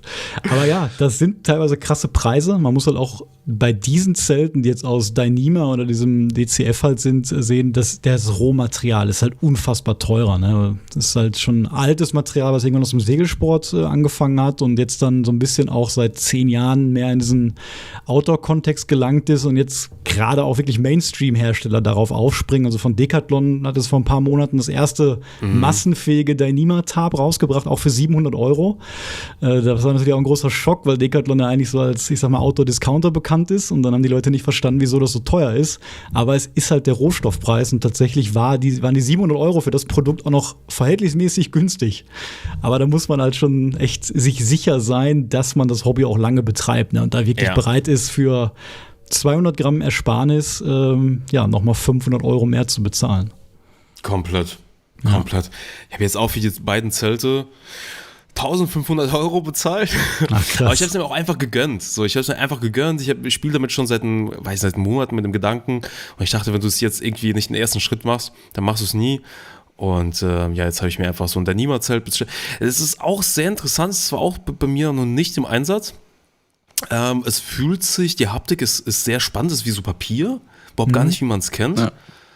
Aber es ist, also in den Händen ist es unfassbar leicht. Und das Packmaß täuscht so ein bisschen. Wenn du es aus dem Rucksack rausholst, dann bläht sich das super schnell auf, das zieht sehr schnell Luft. Aber wenn das im Rucksack mal liegt und du stopfst nach und dann komprimiert sich das ja automatisch so ein bisschen nach. Also das sind schon geile Zelte, muss ich sagen. Also das Material ist echt cool. Ja, ich finde es auch cool. Packmaß ist ein bisschen größer halt als bei zum Beispiel Sil-Poly oder so klassischen Sil-Nylon-Zelten, aber es ist halt pro Gramm einfach leichter, weil da so einen Kompositstoff haben wir letzte Folge noch hier gesagt, haben wir so eine Outdoor-Fakten-Folge gemacht, 15 Mal zugfester pro Gramm als Stahl zum Beispiel. Ne? Also es ist Wahnsinn, was das wirklich aushält. Dafür ist es halt auch transparent. Wenn du drin liegst, dann hast du wahrscheinlich gesehen, kannst auch rausgucken dadurch. Also wenn du auf dem Campingplatz liegst, dann kannst du deine Nachbarn dann morgens noch sehen. Ey, genau das dachte ich auch. Die Privatsphäre, ist ein bisschen schwierig. Aber kennst du das Aper-Zelt von Apex? Das ist genauso ein Nylon-Zelt und die sind eher optimiert auf Packmaß. Das ist so ein kleines, wirklich. Also wenn du das Überzelt nimmst und das Tarp einsetzt, was auch funktioniert, dann ist das Packmaß, wirklich, das ist kleiner als meine Faust. Das ist unglaublich. Ja, das ist Wahnsinn. Ja, das ist schon cool, was heutzutage gibt. Aber muss einem auch bewusst sein, dass sowas auch Geld kostet. Muss man sich halt gut überlegen, ob das einem wert ist, ob man das in Zukunft wirklich auch betreiben möchte. Und das habe ich jetzt einfach so als Investment gesehen und kaum. Und welche beiden Zelte hast du dir da gegönnt? Nicht das X-Dome, sondern das Durston. Das X-Mit dann wahrscheinlich? X-Mit, genau. X-Mit Pro Plus, cool. Oder? Mhm. Genau, und das von Durston, nicht von Durston, das von Aper, das Apex-Zelt. Okay, das ist aber dann kein Dyneema, ne, sondern normal Sil-Poly, glaube ich, ne? Das, genau. Ja, X-Mit ist natürlich auch super. Das hat ein Patent sogar für die Geometrie, weil das wirklich einzigartig ist, wie das aufgespannt wird mit den beiden Trekkingstöcken, weil du ja quasi in diesem Trapez halt so halb schräg auch drin liegst und hat dann wirklich, also es ist so viel Platz, das ist größte Zelt für das Gewicht, ne? Also ist schon Hammer. Ja, also von außen sieht das gar nicht so groß aus, aber wenn man da einmal reinklettert, das ist also ich bin jetzt 1,86 und ich habe dann noch irgendwie 20% in beide Richtungen noch Platz. 20 Zentimeter. Das ist völlig irre. Ja, ich bin echt gespannt. Ich bin echt gespannt, weil diese Art von Zelte, die kenne ich nicht. Ich bin sonst immer mit dem Haber NX1 unterwegs. Das ist so ein super leichtes, selbststehendes Zelt. Was ja super leicht, also für ein selbststehendes ist es schon leicht mit 1000. Was geben sie an? 1200. 250, glaube ich. Aber wenn du es halt wirklich zu Hause wiegst, dann kommst du halt auf irgendwie mit Verpackung und allem auf man lässt mal ein paar Sachen weg, ne? Ja, die lassen immer die Heringe weg, weil das Zelt braucht Heringe, so. Dann machen sie die ganzen Drybags weg, so, also Drybags brauchst du auch vielleicht, dann die tricksen da schon in ihren Zahlen und Werten, um das Ganze so leicht zu halten auf dem Datenblatt. Hast du es jetzt schon mal gepitcht, das X-Mit? Also hast du das schon mal aufgestellt dann und dann dich reingelegt und so? Geht das auch ganz gut mit dem Pitchen? Ja. Der Aufbau war intuitiv, der war wirklich super, war super leicht, das Ganze aufzubauen. Aber ich habe es halt in der Praxis nicht getestet. Mhm. Ja, das will ich auf jeden Fall. Das ist super sturmfest auf jeden Fall. Und das ist auch der Vorteil an so Trekkingstockzelten gegenüber von Stangenzelten, die performen im Sturm besser, weil du einfach diese steifen Stangen dann wirklich hast. Ja. Das Coole am X-Dome ist, das kann beides. Also du hast es freistehen, kannst also auch in den Alpen auf dem Berg aufbauen, kannst auf dem Holzplateau aufbauen, in der Schutzhütte, wenn du möchtest, aber kannst auch die beiden Trekkingstöcke noch reinsetzen. Da gibt's so Schlaufen und dann hält's halt wirklich diese 100 km/h aus und du kannst damit auch nach Island gehen, solange es nicht hagelt, weil da haben die Dyneema-Zelte eine Schwäche für, dass der Hagel einfach durchfliegt. Aber ansonsten, echt, ja? Ja, das ist halt, weil die so stark gespannt sind und so steif sind. Also die sind schwach gegen Perforation, aber stark gegen Zugstärke. Na, deswegen, wenn es hagelt und du sitzt in einem X mit, dann musst du schnell die beiden Trekkingstöcke so ein bisschen lockern einfach, damit das Zelt nicht mehr so hart ist, genau. Ja, spannend. Ja, erzählt doch mal, also was gibt's da noch so, was man da, also ich habe mich bis jetzt wirklich nur mit Isomatte, Schlafsack und Zelt auseinandergesetzt, weil ich glaube, das sind so die Dinger, also das war so das Wichtigste eigentlich in meinen Augen. Alles andere, so Stirnlampe, so, das kenne ich ja aus der Praxis, so diese Nightcore-Sachen, die sind eigentlich ganz gut. Und sonst wüsste ich jetzt gar nicht, ich glaube, Rucksack ist so aktuell so das größte Thema. Ich habe tatsächlich jetzt immer noch hier im Tab offen, weil beim Rucksack, ich möchte nicht nach den leichtesten gehen, also ich glaube, das geht mit allem Gear. Vielleicht sieht es in 2 Jahren nochmal ganz anders aus und dann gehst du halt wirklich nur auf die allerleichtesten Sachen. Aber beim Rucksack gibt es ja jetzt den neuen Black Diamond, den 22er. Backpack und der wiegt, glaube ich, kostet auch nur 200 € und wiegt 400 Gramm. Das ist wahrscheinlich in der Ultralight-Szene schon viel, oder? Für den Literbereich ja, auf jeden Fall. Aber wenn es jetzt ein Trailrunning-Rucksack speziell ist, dann wäre es auf jeden Fall schon leicht. Ne? Also wir haben jetzt, sage ich mal, 55 Liter Rucksack oder 50 dann teilweise auch, die auch nur 400 Gramm wiegen. Oh, wow. Ja. Es gibt halt sehr viele kleine Nischenhersteller, weil die großen Marken, also Black Diamond ist natürlich jetzt auch groß, die haben jetzt auch kein Dyneema-Zeug oder bei Rucksäcken haben wir jetzt auch so ein Material, das nennt sich Alula Graphite. Das ist nochmal so eine Weiterentwicklung von Dyneema, was aber für Rucksäcke ein bisschen besser geeignet ist. Super leicht und da gibt es halt sehr viele kleine Firmen in Europa, die fertigen dann diese speziellen Rucksäcke. Also ich kann dir zum Beispiel mal Bonfuss, vielleicht hast du davon was gehört, ist eine Firma, die auch zum Beispiel Rucksäcke anbietet mit einer Trailrunning-Option dabei. Sowas wie Z-Packs aus Amerika, also die führende der Ultraleicht-Marke oder in Deutschland auch Heiberg. Das sind zum Beispiel so 3 Hersteller, wo ich sagen würde, da Heiberg ist deutsch? Genau, also die sitzen, glaube ich, in Estland, aber der Hauptvertrieb ist in Deutschland, soweit ich weiß, ja. Also gibt's schon kann ich mich nicht richtig anfreunden, muss ich sagen.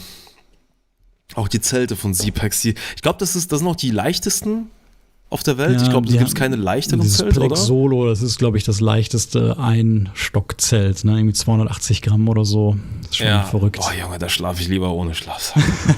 Ohne Zelt. Also ich bin mit dem System ja irgendwie auch nicht ganz zufrieden. Das ist irgendwie, diese Architektur, ich weiß nicht. Ich hatte die Dinger noch nicht in der Hand, aber so die Zelte und auch die Rucksäcke, ich kann mich da nicht anfreunden. Ich weiß auch nicht. Meine erste Begegnung war tatsächlich auf dem GA20 im Jahr 2022 oder was, oder 23? 22 war das, glaube ich. Da habe ich auf dem GA20 das erste Z-Pack-Zelt gesehen. Das war noch ganz, ganz, ganz neu zu der Zeit. Meine ich, weil ich sonst noch nie davon irgendwas gehört habe. Und dann hatten wir Regen und leichte Flut oben in den Bergen. Das Zelt hat es komplett zerlegt, wirklich. Also seit der ersten Minute, als es nur so leicht, noch bevor die Flut eigentlich noch so richtig kam, hat es das Zelt komplett zerlegt. Weil du bist halt auf dem Felsen, ist nicht selbststehend, da fängt es halt schon mal an, dann ist es irgendwie zusammengeklappt und dann ist da Wasser reingekommen und es war alles voll Wasser. Es war also komplett nutzlos. Naja. Also, die sind auf jeden Fall nicht schlecht. Ne? Ich bin auch kein großer Fan von den Zelten bei Z-Packs. Rucksäcke finde ich da schon besser. Also, ich habe jetzt 2 Jahre war mein Hauptrucksack, der 38 Liter Nero-Rucksack von Z-Packs. Mit dem war ich auch voll zufrieden, weil der hat nämlich die Idee, du hast ja gesagt, Rucksäcke haben dann auch einen Frame zum Beispiel, der das Ganze ein bisschen angenehmer macht im Rücken, stabil. Gibt ja auch welche, die sind einfach nur ein Sack, die haben dann gar nichts. Dann musst du halt geschickt packen, deine Isomatte so verwenden, dass die da irgendwie gerade am Rücken liegt für Stabilität. Ja, das dachte ich mir auch, genau. Wenn du hinten nur dieses eine dünne Membran hast, dann musst du genau so packen. Dann habe ich gesehen, die falten dann die Isomatte, die rollen sie nicht, die falten sie und legen sie dann als allererstes in die Rückenfläche, sodass du nicht irgendwelche Druckflächen auf einmal am Rücken bekommst. Das ist auf jeden Fall immer empfehlenswert. Aber ich sag's dir, in einem Jahr habe ich ein Z-Pack-Zelt, ich habe einen Z-Pack-Rucksack, ich bin in einem Quilt. Wir müssten in einem Jahr nochmal dieses Gespräch hier führen. Ja. Mal gucken und dann hören wir uns an, was du hier noch gesagt hast und dann mal gucken, wie sich das entwickelt hat. Und mit welchem Rucksack seid ihr so? Also mit wie viel Liter Rucksack seid ihr unterwegs, wenn ihr so eine schnellere Tour macht und irgendwas Knackiges? Ja, also wir haben natürlich mehrere Rucksäcke und je nach Tourlänge gucke ich dann, wie viel Nahrung will ich reinpacken. Ich bin jetzt meistens immer so zwischen 38 und 50 unterwegs. Okay. Aber das ist schon bei dir so ein bisschen Philosophie. Du möchtest dann auch das dabei haben, für die ganze Tour schon eigentlich sich selbst verpflegen, also dieses Self-Supporting. Ja, ich würde dieselben Rucksäcke auch benutzen, wenn ich jetzt immer nur 2-3 Tage Nahrung dabei hätte. Mache ich eigentlich auch, weil bei Rucksäcken ist es echt so, die haben ja meistens das Rolltop oben dran, ne, was du zumachst. Ja. Und ob der Rucksack dann oben nochmal 5 Zentimeter mehr Stoff hat oder nicht, das sind 15 Gramm oder 20 Gramm. Also du Zipex da zum Beispiel oder Heiberg hat die Rucksäcke in verschiedenen Größen, ne, dann 30, 38, 45 und du siehst da echt dann 20, 30 Gramm Unterschied. Zum Beispiel. Ja. Und dann denke ich mir halt, okay, wenn ich doch mal in die Situation komme, wo ich jetzt mal mehr schleppen muss, weil ich vielleicht länger unterwegs bin, dann habe ich die Option und muss vielleicht auch meinen Schlafsack oder Quilt nicht so krass komprimieren, dass er abends dann wenig Bauschkraft hat. Ist alles ein bisschen entspannter. Aber ich habe auch jetzt zum Beispiel letztes Jahr eine Tour in Schweden gemacht. Da habe ich auch Nahrung für 5 Tage in einen 38 Liter Rucksack bekommen. Der ist halt verhältnismäßig auch schon klein für so einen Trekking-Rucksack natürlich. Ja, verstehe. Ja, das ist beim Bikepacking ähnlich. Da bin ich zeitlang bis vor einem halben Jahr mit so einem Gepäckträger vorne, so einem Pizzaständer gefahren. Und geil, ja. Der ist eigentlich die allermeiste Zeit leer. Also den habe ich von vornherein, wenn ich losfahre, eigentlich nicht bepackt. Aber dann so unterwegs kannst du einfach irgendwelche Lebensmittel draufpacken. Du willst irgendwas transportieren oder irgendwas schnell dran schnallen. Und das war super praktisch. Jetzt habe ich den abmontiert aus Gewichtsgründen. Ja, so geht's hier schon. Und, hast du denn beim Bikepacken einen kleinen Rucksack aufgehabt eigentlich? So einen kleinen Trailrunning-Ding oder sowas von Cyclite oder so? Ja, habe ich eigentlich ganz gerne. Jetzt auf dem Rennrad immer weniger und weniger, weil es einfach krank heiß war die letzten Wochen. Mhm. Aber so auf Touren finde ich das immer sehr praktisch, einen kleinen Rucksack dabei zu haben, die Wertsachen. Weil so, wenn man als Creator unterwegs ist, und das kennt ihr auch, dann habt ihr halt nicht nur das Gear, sondern du musst dich halt um Elektronik kümmern, du hast halt die ganzen Batterien, dann hast du die SD-Karten. Es ist halt immer ganz gut, das am Rücken zu haben, abzusteigen und nicht erst irgendwie aus den Taschen rauszuholen. Ja. Wenn das Rad geklaut wird, ist es geklaut, aber dann habe ich meine SD-Karten zum Glück noch. Das sind doch auch irgendwie, habe ich bei dir heute noch gesehen, irgendwie, du hast so ein Q&A auf Insta gemacht, irgendwas mit SD-Karten verloren gegangen bei Chase oder so. Ja. Also Chase ist jetzt abgedreht, die zweite Staffel. Vor 3-4 Wochen. Das können wir gleich auch mit dem Bikepacken, Fastpacken eigentlich kombinieren. Also diesmal war ich Spielleitung. Es war nicht möglich, dass ich diesmal wieder beides mache, weil letztes Jahr hat es einfach gezeigt, dass das funktioniert nicht. Und nachdem Chase abgedreht wurde, ich muss echt überlegen, was ich sage, nicht, dass ich irgendwas spoiler. Nachdem es abgedreht wurde, werden die Teilnehmer nach Hause geschickt. Und teilweise müssen sie 2 bis 3 Tage unterwegs sein, weil sie halt echt lange und weit rausfahren. Und in dieser Zeit muss ich eigentlich nur verfügbar sein. Falls irgendwas ist, fragen, muss ich irgendwas buchen, aber das kann ich ja dann von unterwegs aus machen. Und ich dachte mir, diese Woche war so intensiv für mich, also für die Teilnehmer natürlich noch viel intensiver, weil die mussten ja abradeln, aber für mich, für die Nerven so, das war echt sitzen wie auf heißen Kohlen. Diesmal hatten wir ein anderes System, wir haben eine Software geschrieben, bei der wir so ein Dotwatch-ähnliches System haben. Das heißt, ich konnte immer einsehen, wo die Leute sich befinden, dadurch, dass die meine Tracker dabei hatten. Und ich habe mich oft wirklich dabei erwischt, wie ich einfach nur sitze vor dem Bildschirm und starre, ob sich ein Punkt nicht mehr bewegt über eine gewisse Zeit. Und auf jeden Fall war das echt nervenaufreibend. Und nachdem das Projekt abgedreht wurde und die Teilnehmer dann sich auf den Weg gemacht haben nach Hause, dachte ich, okay, jetzt ist die perfekte Möglichkeit, rauszugehen, zu wandern, machen Overnighter, einfach so ein 24-Stunden-Ding, Fastpacking. Will es ja schon lange machen, so ein paar Sachen waren schon bestellt, das Dörstenzelt hatte ich, das kleine Schlafsack hatte ich, so ein paar Sachen, Kleinigkeiten auch, so zum Testen einfach raus, Kopf rein machen. So, jetzt war ich auch schon unterwegs und jetzt haben wir Abend, ich bin kurz davor an meinem Schlafplatz anzukommen, bekomme ich einen Anruf und das ist bereits tatsächlich der zweite Teilnehmer, der mich dann anruft und sagt, mir wurden meine SD-Karten geklaut. Ui. Oh Mann. Geklaut auch noch, ja. Oh, Wahnsinn. Und da musste ich mich erstmal setzen. So beim ersten Teilnehmer war es noch, zum Glück haben wir mehr Teilnehmer diesmal mitgenommen. Ja. Muss ich jetzt einfach akzeptieren, was willst du machen? So, ich reg mich da auch nicht auf. Also klar hat man so einen inneren innere Frustgefühle, so einen kurzen Moment, weil das jetzt auch, sind ja auch keine schönen Nachrichten, aber ich habe es halt wirklich sehr schnell akzeptiert und wir können nichts dran ändern. Aber als der zweite Teilnehmer mir plötzlich die Info gibt, da musste mich erstmal setzen. Boah. Ja, auf jeden Fall von dem letzten Teilnehmer wurden auch die Karten wiedergefunden. Also der Rest wurde geklaut, aber die Karten wurden wiedergefunden. Da war ich wieder entspannt. Aber du kannst dich gegen so etwas nicht absichern.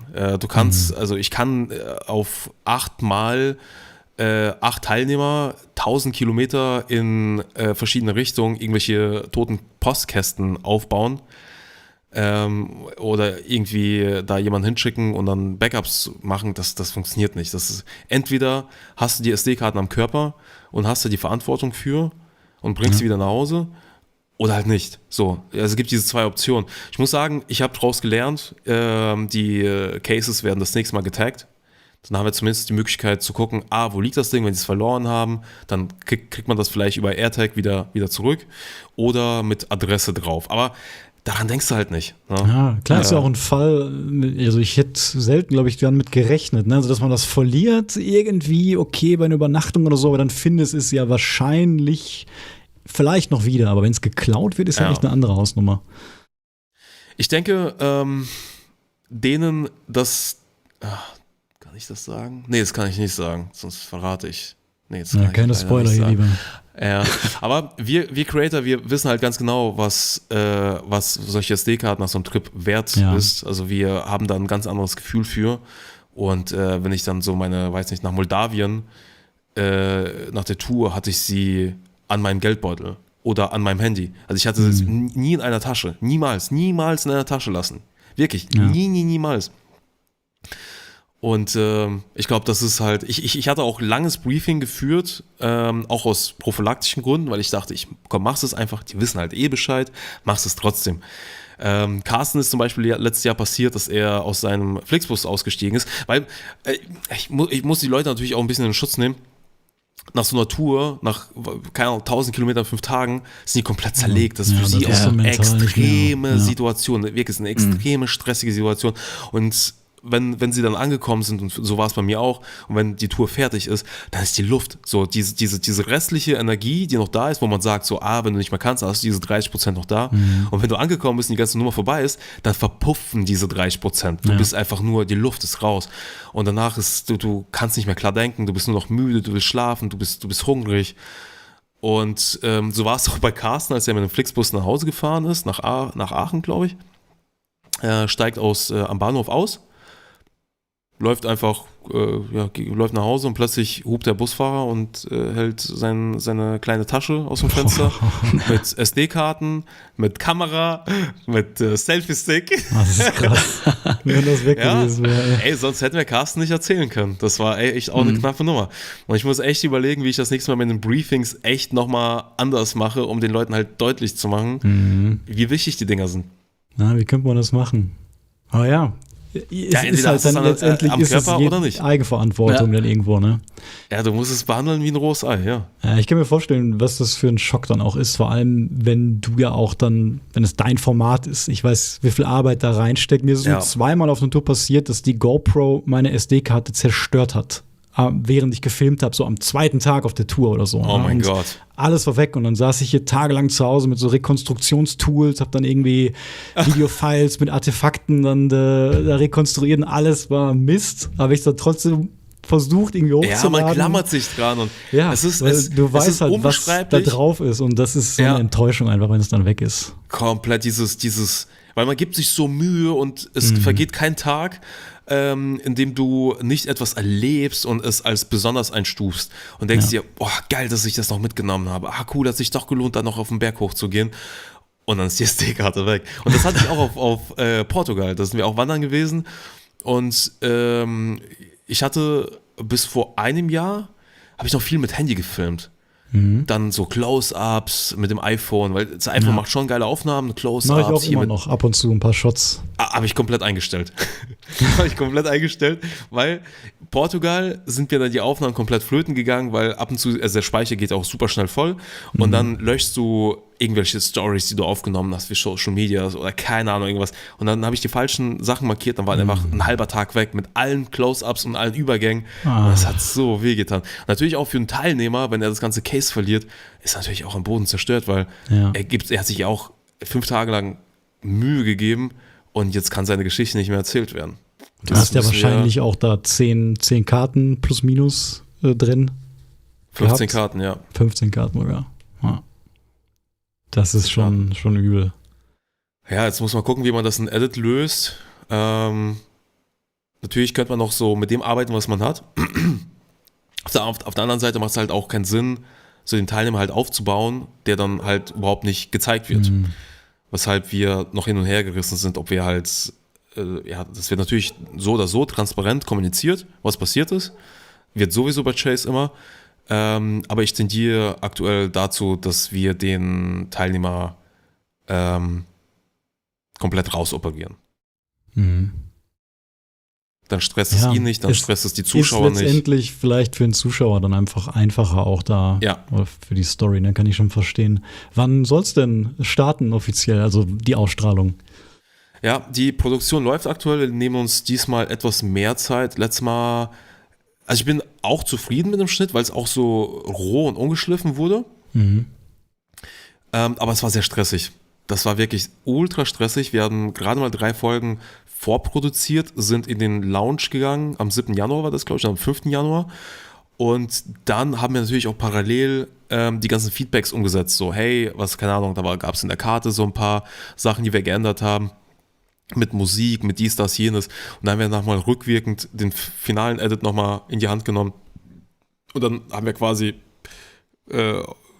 heute die Folge 6 finalisiert und morgen geht Folge 6 bereits online. Also es war alles mit sehr viel Herzrasen verbunden, deswegen machen wir jetzt auf entspannt und lassen uns da Zeit und ich würde gerne weiterhin den 5. Januar ausstrahlen mit Folge Nummer 1.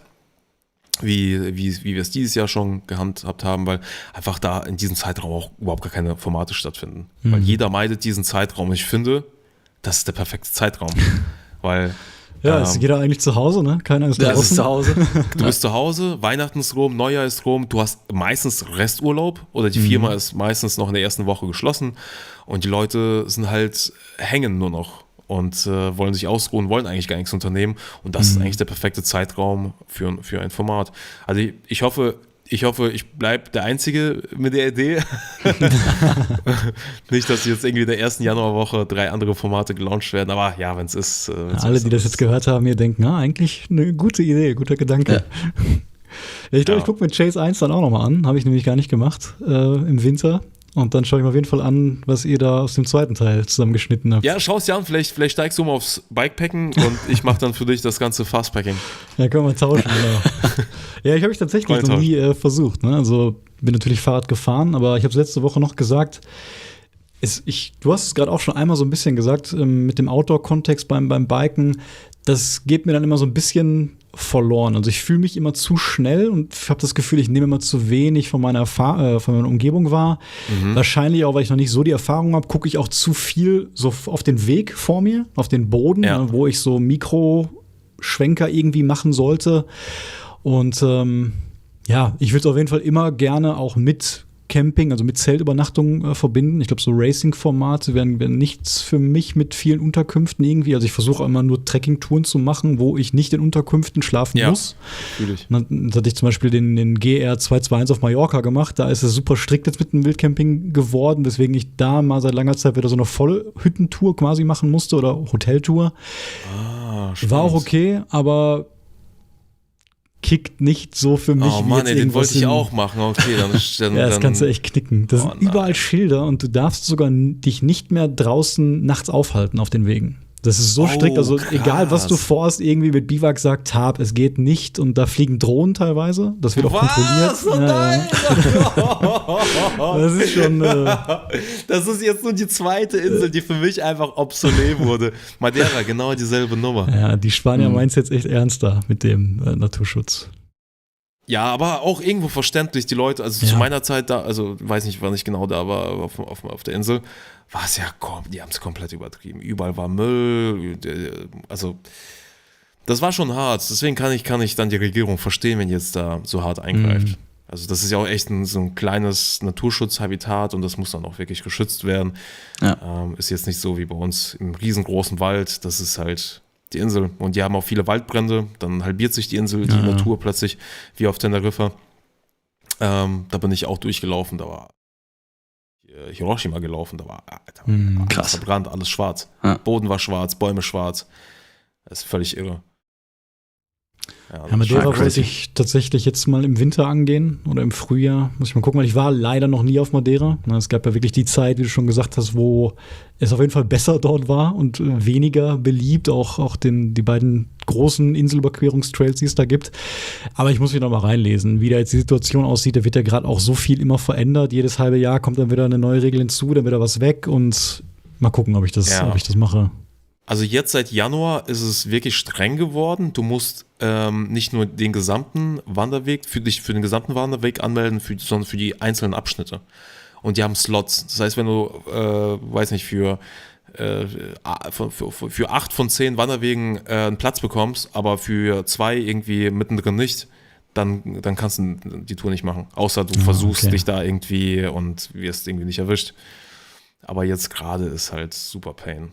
Muss man schon Glück haben dann. Also ein bisschen Lottery. Ich hätte noch 2 Ausrüstungsfragen, aber einmal ein Hinweis. Du hast noch gefragt, wo können wir noch Tipps geben? Ich glaube, eins, Robert, wäre dann bei den Klamotten, wenn man jetzt an den Midlayer denkt. Alpha Direkt, ne? Das nutzt ja ganz viel, Robert. Das ist ja dann Programm also der leichteste, wärmste Stoff. Ne? Das sind dann so die Midlayer raus, dann Schlafhose aus Alpha Direkt. Und der zweite Punkt wäre noch, was hast du denn für Schuhe beim Fastpacken? Das ist auch immer bei uns ein Thema. Welche Schuhe die Leute dabei haben. Alpha Direkt, ist das die Marke? Ja. Das ist der Stoff. Ist von Polartec. Von Polartec. Ja. Es kommt eigentlich aus dem US-Militär und das ist wirklich so ein ganz dünner, faseriger Stoff, der hat so Fuseln dran, ist auch ganz. Ach, das habe ich in deinem Video gesehen. Das ist auch so komplett luftig, oder? Genau. Die Idee ist halt, dass da die Luft zwischen gespeichert wird. Du trägst es halt als Base-Layer oder ich habe es auch als Mid-Layer und dann trägst du halt zum Beispiel ein Windshirt drüber. Irgendwas, was dann die Wärme dranhält. Ja. Und zum Schlafen ist es halt bombastisch. Also die Dinger wiegen teilweise unter 100 Gramm, nur so ein Pullover. Und es ist Wahnsinn, wie warm die dich halten. Aber die sind nicht robust. Also du kannst da nicht Bushwhacking irgendwie durch Äste oder so durch. Da muss man schon ein bisschen aufpassen. Ja, aber darum geht es ja bei dem, was ich vorhabe. Genau, bist du eigentlich nur auf dem Trail, ne? Ja, aber zu den Schuhen, ich bin da irgendwie nicht so ganz, habe da nicht so ganz so viel Glück mit meinen Füßen. Ich habe, also vor Jahren hat das bereits angefangen, dass ich Schmerzen in Knie und Hüfte dann irgendwann bekommen habe von langen Wandern. Ich wusste nicht, woher das kommt. Und dann kam raus, ich habe eine Schiefstellung, Verkürzung, also komplette Baustelle. Das habe ich mir dann alles fixen lassen über viele Jahre tatsächlich. Und dann 2011 oder 2012 war das, glaube ich, bin ich auf die ersten Barfußschuhe umgestiegen, die von Vibram Five Fingers. Kennt ihr die? Das sind so Zehenschuhe. Ja. Auf die bin ich dann umgestiegen, bin damit gelaufen, bin damit boxen gegangen, habe eigentlich im Gym, ich habe im Grunde alles damit gemacht und gemerkt, dass das dann irgendwann besser und besser und besser wurde. Und auch nach langen Laufeinheiten hatte ich ja nicht dieses Ziehen im Rücken, auch nicht in der Hüfte, weil du läufst auch ganz anders. Weil die Leute, die das Barfußlaufen verteufeln, laufen mit denen falsch. Du musst eine komplett andere Technik annehmen. Das heißt, du rollst es nicht ab, wie dieses moderne Laufen, diese moderne Technik. Du musst halt wirklich zum Ursprung zurück und auf den Spitzen laufen. Je nach Geschwindigkeit, wenn du langsamer bist, hast du nochmal andere Technik, du rollst anders ab. Und dann funktioniert das eigentlich ganz gut. Also jetzt auf den allermeisten Touren bin ich mit Barfußschuhen unterwegs. Hab aber auch so Trail-Running-Schuhe von Brooks. Brooks ist tatsächlich der einzige Schuh, den ich tragen kann, weil durch die Hacklund-Ferse, die habe ich auch noch, ich bin kompletter Mutant. Weiß nicht, ob ihr das kennt, das ist quasi, jetzt mal blöd ausgedrückt, es stimmt natürlich nicht, aber so dürft ihr euch das vorstellen, es ist eine Ferse auf einer Ferse. Das heißt, du hast eine kranke Ferse. Ja, okay. Ja. Und du brauchst, wenn das die Ferse ist, die dann einrastet, brauchst du einen Schuh, der den Fuß quasi, die Ferse richtig festhält. Weil sonst hast du ständig Reibung und dann hast du nur Probleme. Und Brooks ist tatsächlich der einzige Schuh, der hinten genau das hat und wirklich den Fuß stabil festhält. Aber ich glaube, mit Schuhen ist es genauso wie mit einer Zahnbürste, wollte ich schon sagen. Rucksack. Wie heißen die? Teeth Bracelet, Alter. Ich hab nur das englische Wort für. Zahnspange. Das ist wie mit einer Zahnspange. Ich kann nicht eine Zahnspange tragen oder einen Mundschutz beim Boxen und der mir sitzt und dann kann ich dir den empfehlen. Das geht nicht. Du musst dich halt durchprobieren. Füße sind so individuell und hast du nach innen liegende und nach außen liegende, hast du ein Flach, hast du ein Hohl, hast du wie sieht deine Ferse aus, wie sieht dein Schuhkasten aus. Also da muss man sich durchprobieren. Über sehr viele Jahre bin ich jetzt zu diesen 2 Schuhen gekommen und ich kann halt auch absolut nichts anderes tragen. Egal, was ich mache. Ich kann nichts anderes tragen und ich bin auch ganz happy. Ja, ist doch geil, dass du es schon weißt. Das ist doch super. Also, wir haben auch sehr viel rumprobiert mit den Schuhen und ich hatte jetzt, wie gesagt, auch noch ein bisschen so eine Fehlauswahl getroffen bei der letzten Tour. Ich hatte dann eben Probleme mit der Schnürung und geht wahrscheinlich wieder zu den Ultra Lone Peaks zum Beispiel zurück. Ne? Die sind dann noch ein bisschen gemütlich. Also, das ist ja cool, dass du das schon für dich gefunden hast, deine perfekten Modelle. Ja, nicht die perfekten, aber das sind die ich tragen kann. Ja. Aber ich bin auch so ein bisschen froh, das ist wie wenn ich in ein Restaurant gehe und die haben dann irgendwie das Menükarte mit 20 verschiedenen Pizzas, 20 verschiedenen, keine Ahnung, da gibt es so viele Sachen zur Auswahl. Erschlagend, ja. Und dann bin ich ganz froh, in ein Restaurant anzukommen, die irgendwie 5 geile Sachen anbieten und dann kann man, wisst ihr, was ich meine? Und dasselbe ist so ein bisschen mit Schuhen. Ich kann halt nicht alles tragen, aber ich kann halt nur die paar wenige Sachen tragen, aber die paar wenigen, die ich für mich entdeckt habe, die funktionieren eigentlich für alles. Jetzt durch Neuseeland bin ich auch in Barfußschuhen komplett bei Winter durchgelaufen und habe schon eigentlich Sachen mit denen gerockt, wo viele sagen, so, es geht eigentlich mit den Dingern nicht. Das geht. Du musst halt nur lernen, nicht nur die zu tragen, sondern du musst auch lernen, damit anders zu gehen. Das ist eigentlich ein Riesenthema. Das ist ein riesen. Das ist eine Verschwörung. Wir können ja da vielleicht ein Fass öffnen. Aber unser Fuß ist einfach so ein mechanisches Wunderwerk, weil man sich einfach nur rein biologisch, also biomechanisch anguckt, was in so einem Fuß alles eigentlich drinsteckt. Und dann zu behaupten, wir bräuchten einen Schuh, um den Fuß halt komplett zu verpacken, damit der Fuß wieder funktioniert, das ist die falsche Behauptung. Ich glaube, Nikes waren so die ersten Laufschuhe damals oder eines der ersten Laufschuhe. Also davor gab es diese Basketballschuhe, wie hießen die nochmal? Alpha. Basketballschuhe müsste ich eigentlich wissen. Großer Basketballfan. Also ich kenne Nike, Adidas, And-One war ganz früher noch so eine Marke. Ganz alten. Irgendwie, wir sind jetzt 60er Jahre. Die Converse All-Stars. Converse, genau. Ja. Und ich glaube, danach kamen so die Nikes und dann sind sie halt groß geworden und da muss man halt unterscheiden zwischen, will ich auf Performance gehen oder was will ich eigentlich von meinem Laufen, was erwarte ich eigentlich? Wenn ich jetzt auf Performance gehe, dann gehe ich natürlich auch den Halbmarathon und den Marathon werde ich in in gedämpften Schuhen laufen, weil da geht es an die Performance, weil da kannst du natürlich mit den Barfußschuhen nicht so schnell laufen. Das geht nicht. Ja, Schuh ist ein geiles Thema. Ja, ich finde es auch super spannend, weil ich habe das so bis jetzt noch von keinem gehört. Ich kenne auch die beiden Lager, was Barfußschuhe angeht. Ne? Manche sagen, ey, es ist ein Wunder für mich. Manche sagen, es ist so ein Marketing-Quatsch auch eigentlich. Ja. Also ich trage zum Beispiel selber 10 Socken.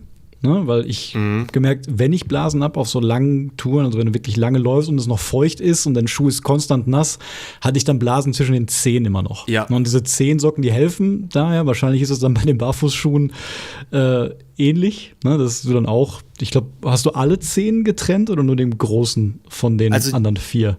Die Vibram-Schuhe, die waren alle getrennt, alle 5. Okay. Von denen bin ich dann aber Jahre später auf Vivo Barefoot gewechselt, weil das mit der Hygiene irgendwann schwierig war. Weil ich bin dann irgendwann mit Socken reingegangen aber der Schuh hat dann irgendwann nach einer Woche intensivem Training halt dann irgendwann so richtig nach Gipsarm gerochen.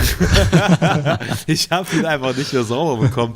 Und ich musste halt wirklich einkochen, aber der hat sich dann halt sofort aufgelöst und ich war halt Student broke und der Schuh hat derzeit auch schon seine 150 € gekostet. Aber das ist halt, wie du schon sagst, so diese Blasenthematik, weil dadurch, dass ich so einen komplizierten Fuß habe, so einen Problemfuß, hatte ich immer Blasen. Das war wirklich, also alles hat wehgetan, aber wenn ich Blasen hatte, das überstrahlt jeden Schmerz und es nervt einfach nur noch. Und das hast du halt mit Barfußschuhen nicht, weil die halt so nachgiebig sind. Ich will jetzt auch keine Werbung dafür machen. Wie du schon sagst, man liebt es so, man hasst es. Mich überzeugt schon so langsam. Also jetzt hast du mir wieder Lust gemacht, das nochmal zu testen. Ich hatte es nur einmal getestet, hat es mir auch nicht gefallen, wahrscheinlich wegen Lerneffekt. Mein größter Gegner sind immer Fußmuskelschmerzen. Also das ist wirklich von allen Faktoren, wenn ich jetzt so wirklich extreme Etappen laufe, dann tut mir mein Rücken nicht weh. Ich habe auch kein Problem mit Ausdauer oder fühle mich nicht müde. Ja. Es war immer der Faktor, mir tun die Füße von unten so weh, dass jeder Schritt einfach unerträglich irgendwann wird. Ja.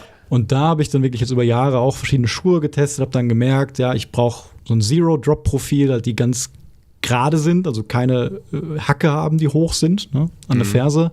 Und ich brauche eine gute Dämpfung, also schon doch mehr. Habe auch die andere Strategie versucht und bin zu Hause viel auf dem Laufband, dann barfuß gelaufen. Oder ein Walking Pad habe ich hier am Schreibtisch mal stehen, um dann noch die Fußmuskulatur zu trainieren. Und jetzt tatsächlich nach 5 Jahren Testen war es jetzt die erste Tour, die wir jetzt gemacht hatten, diese 1000 Kilometer Tour, wo ich nicht einmal Fußschmerzen hatte. Und da war ich echt glücklich mit. Deswegen geht es mir gerade auch so ein bisschen wie dir, dass ich da auch erstmal nichts mehr anfasse jetzt, ne, dass ich das gerade gefunden habe. Aber man kann ja mal was Neues testen. Aber das ist stark, das, was du sagst, finde ich richtig stark, dass du die Nebenfußmuskulatur gestärkt hast, um auf Wanderschuhen auf längere Distanz dann irgendwie prophylaktisch schon diese ganzen Problematiken und die ganzen Schmerzen vorzubeugen. Ich glaube, das machen halt die allerwenigsten. Du wirst vermutlich nach deiner ersten Barfußeinheit auf dem Laufband gemerkt haben, so am nächsten Tag, okay, also ja. Alter, meine Waden, alles berstet, also ich breche in 2. Ja, auf jeden Fall. Ich habe es auch schon relativ schnell nach, mal so 1-2 Stunden. Ne? Wenn du so ein Walking Pad hast, dann machst du deine 4 km/h. Und ich arbeite dann nebenbei und dann merkst du es schon irgendwann, dass irgendwelche Muskeln da anscheinend gerade beansprucht werden, die du sehr selten in gepolsterten Schuhen wirklich beanspruchst. Ja. Ne? Du hast halt diese Nebenfußmuskulatur, die durch moderne Schuhe komplett entlastet wird. Und die ist halt komplett degeneriert. Weshalb, wenn du viel barfuß läufst, und das darf man nicht vergleichen mit Barfußlaufen zu Hause in der Wohnung, weil du läufst eine andere Geschwindigkeit. Du hast dann irgendwie so, keine Ahnung, was, ein 10er-Pace oder was? Aber wenn du halt draußen auf der Straße, du läufst dann nochmal eine ganz andere Geschwindigkeit und andere Muskulatur wird aktiviert. Deswegen auch auf dem Laufband ist es halt echt wichtig, sich diese Muskulatur zu erhalten. Sie hat zu viele Vorteile. Die stabilisiert, man denkt, eigentlich müsste man da jetzt einen Physiotherapeuten hier hinsetzen und der könnte da halt richtig mitquatschen, weil ich habe so viele Freunde, die Physiotherapeuten sind. Es sind alles Physiotherapeutenfamilien. Wobei ich auch eine Baustelle bin und auch bei den Therapeuten mich durchkneten lasse. Und die sagen mir dann, keine Ahnung, wenn ich irgendwie im Nacken irgendeinen Schmerz, Stechen habe, dann sagen sie, ja, keine Ahnung, dein Fuß ist das Problem. So. Es baut sich alles auf. Wenn du im Fuß und es macht auch Sinn, weil unsere Muskulatur ist halt so ein Organ, alles miteinander verbunden. Es ist nicht einfach nur die Wade und Oberschenkel, wenn du dir halt mal dich mit der Anatomie auseinandersetzt, ist alles miteinander verbunden. Und wenn am Fuß sich irgendwas verkürzt, dann zieht es automatisch dir hoch in die Wade, von der Wade oben ins Oberschenkel, von Oberschenkel dann in die Leiste, von Leiste in den Rücken, dann irgendwann in den Nacken. Und weshalb es einfach so wichtig ist, eine stabile Fußnebenmuskulatur zu haben und nicht einfach nur diese Hauptmuskulatur zu tragen, die wir fürs Gehen benötigen. Also fürs Gehen in modernen Schuhen. Ja, klar. Ja, ist interessant, ne? Also dieselben Argumente, die hört man auch immer. Also wir empfehlen halt immer, lauft in Trailrunnern, ne? Also mindestens was Leichtes, was Luftiges, was schnell nass wird, aber auch schnell trocknen kann. Also wir halten auch nicht so viel von so GTX-Membran-Kram, ne? Weil der Schuh wird irgendwann spätestens bei einer Flussüberquerung dann auch nass. Und wenn er einmal nass ist, trocknet er eben langsamer als so ein luftiger Mesh-Schuh. Und da sind auch viele Argumente für oder gegen schwerere klassische Lederwanderstiefel, dass die halt dem Körper da auch zu viel künstliche Stabilität geben, an der Ferse, am Knöchel, und du dann, wenn du den mal nicht anhast, dann natürlich auch an Stabilität einbüßt oder auch Stabilität gewinnst, wenn du dann mal auf diese Schuhe längere Zeit verzichtest. Das ist auch ein guter Punkt. Das ist, wenn du so ein wirklich, Hanwag war das, glaube ich. Hanwag habe ich sehr lange getragen. Und das sind ja wirklich so Klötze. Also du schnürst dir die Füße ab und du merkst einfach, wie der Fuß und der Knöchel komplett so sich so ein bisschen in den Schuh fallen lässt. Was einerseits ganz geil und komfortabel ist, weil das fühlt sich an, als würde es sich für dich gehen, das Gehen für dich übernehmen. Aber es ist genau das, was du sagst, wenn du dann auf so normale Schuhe umsteigst, also auf Trail-Schuhe oder halt keine so fetten Wanderschuhe, dann merkst du, dass du so anfängst umzuknicksen. Also ich hatte das echt oft, dass ich dann anfange, so die Stabilität komplett eingebüßt und ich bin einfach super oft eingeklappt.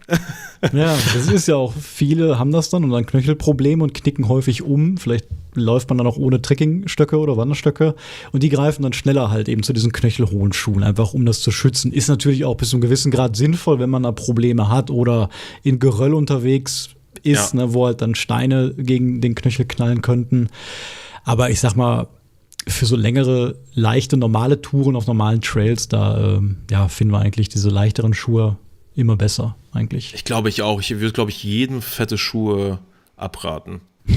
Zum Wandern. Aber ja, je nachdem, was man macht. Also GA20 ist halt, da gibt es keine Wanderwege. Da haben wir auch echt, ich habe Leute getroffen ab dem 3. Tag oder ab dem 4. Tag, die kamen aus der Südrichtung. Also normalerweise läuft es von Nord nach Süd. Und die kamen an und mussten dann aufgeben, so kurz zum Ziel, weil die hatten so eine krasse Entzündung in den Sehnenbereichen, weil die halt gar keine Stabilität hatten. Und du läufst dann auf Felsen. Also du brauchst wirklich eine sehr, sehr, sehr stabile, trainierte Sehnen- und Fußmuskulatur. Sonst wird's schwierig. Ja. Da weiß ich nicht, keine Ahnung. Ich würde GR20 auf jeden Fall mit irgendeinem leichten Schuhwerk durchballern. Ja, hat alles seine Vor- und Nachteile. Ne? Und für jede Tour ist es anders. Also ich will auch zum Beispiel Membranschuhe mit GTX, Gore-Tex und so nicht ausschließen. Wenn du nur Tageswanderungen machst oder Hüttentouren in Schweden, wo du Trockenräume hast, dann kann ein Schuh tagsüber nass werden. Der ist dann auch am nächsten Tag wieder trocken, aber du hast halt dann am Tag weniger nasse Füße. Ne? Das ist auch schwierig, den Leuten dann wirklich eine Empfehlung rauszugeben. Wenn mich irgendeiner fragt, wegen Schuhen, auch wegen Fahrradschuhen, ich kann denen keine Empfehlung rausgeben. Das ist auch, wenn die Füße nass werden. Und dann kommt Kälte dazu. Ich habe damit gar kein Problem. Das sind so 2 Kraftwerke, die laufen richtig heiß und dann irgendwann, weiß nicht, am Ende vom Tag sind die Socken sogar trocken. Also wirklich, meine Füße sind zum Glück 2 Kraftwerke. Ich habe damit gar kein Problem. Und empfehle mal dann halt den Leuten Schuhe, wo du halt überhaupt keinen Wert auf solche isolierenden, wärmenden Eigenschaften gibst. Ja. Lauft hier mal komplett Themawechsel. Wanderstöcke. Wanderstöcke. Ich bin ja der Meinung, ich habe bislang nur 2 Stöcke ausprobiert mit, okay. Da werden schon die Stöcke geholt vom Robert. Ja. Ich habe die Erfahrung gemacht mit Kunststoffgriffen, das sind so Schaum-Kunststoffgriffe und Kork. Und ich fand, Kork im Vergleich ist einfach so viel geiler.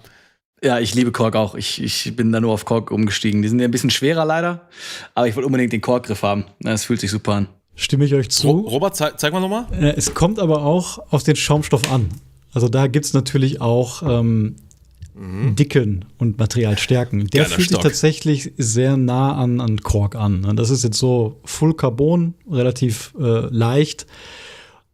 Ich habe auch Aluminiumstöcke, kommt halt drauf an, ne, ob du damit auch dein Zelt vielleicht aufbaust oder nicht. Dann gibt es ja auch DRC-Aluminium. Aber Carbon ist auf jeden Fall ausreichend robust, ne, solange du halt ein bisschen aufpasst, wenn du im Geröll auch unterwegs bist in den Bergen und da nicht in Felsspalten reinkommst, dann kannst du da schon ordentlich was sparen. Und nicht drauftreten, ne, auf die Stöcke, auf die Carbonstöcke, dann ist auch Ende. Ja, die fliegen auseinander, ne? Ich habe die seit 3 Jahren und da ist echt noch nie was passiert und da wiegt halt einer nur 115 Gramm. Und das ist so das ist verrückt. Mit die leichtesten und da bin ich auch echt zufrieden gerade.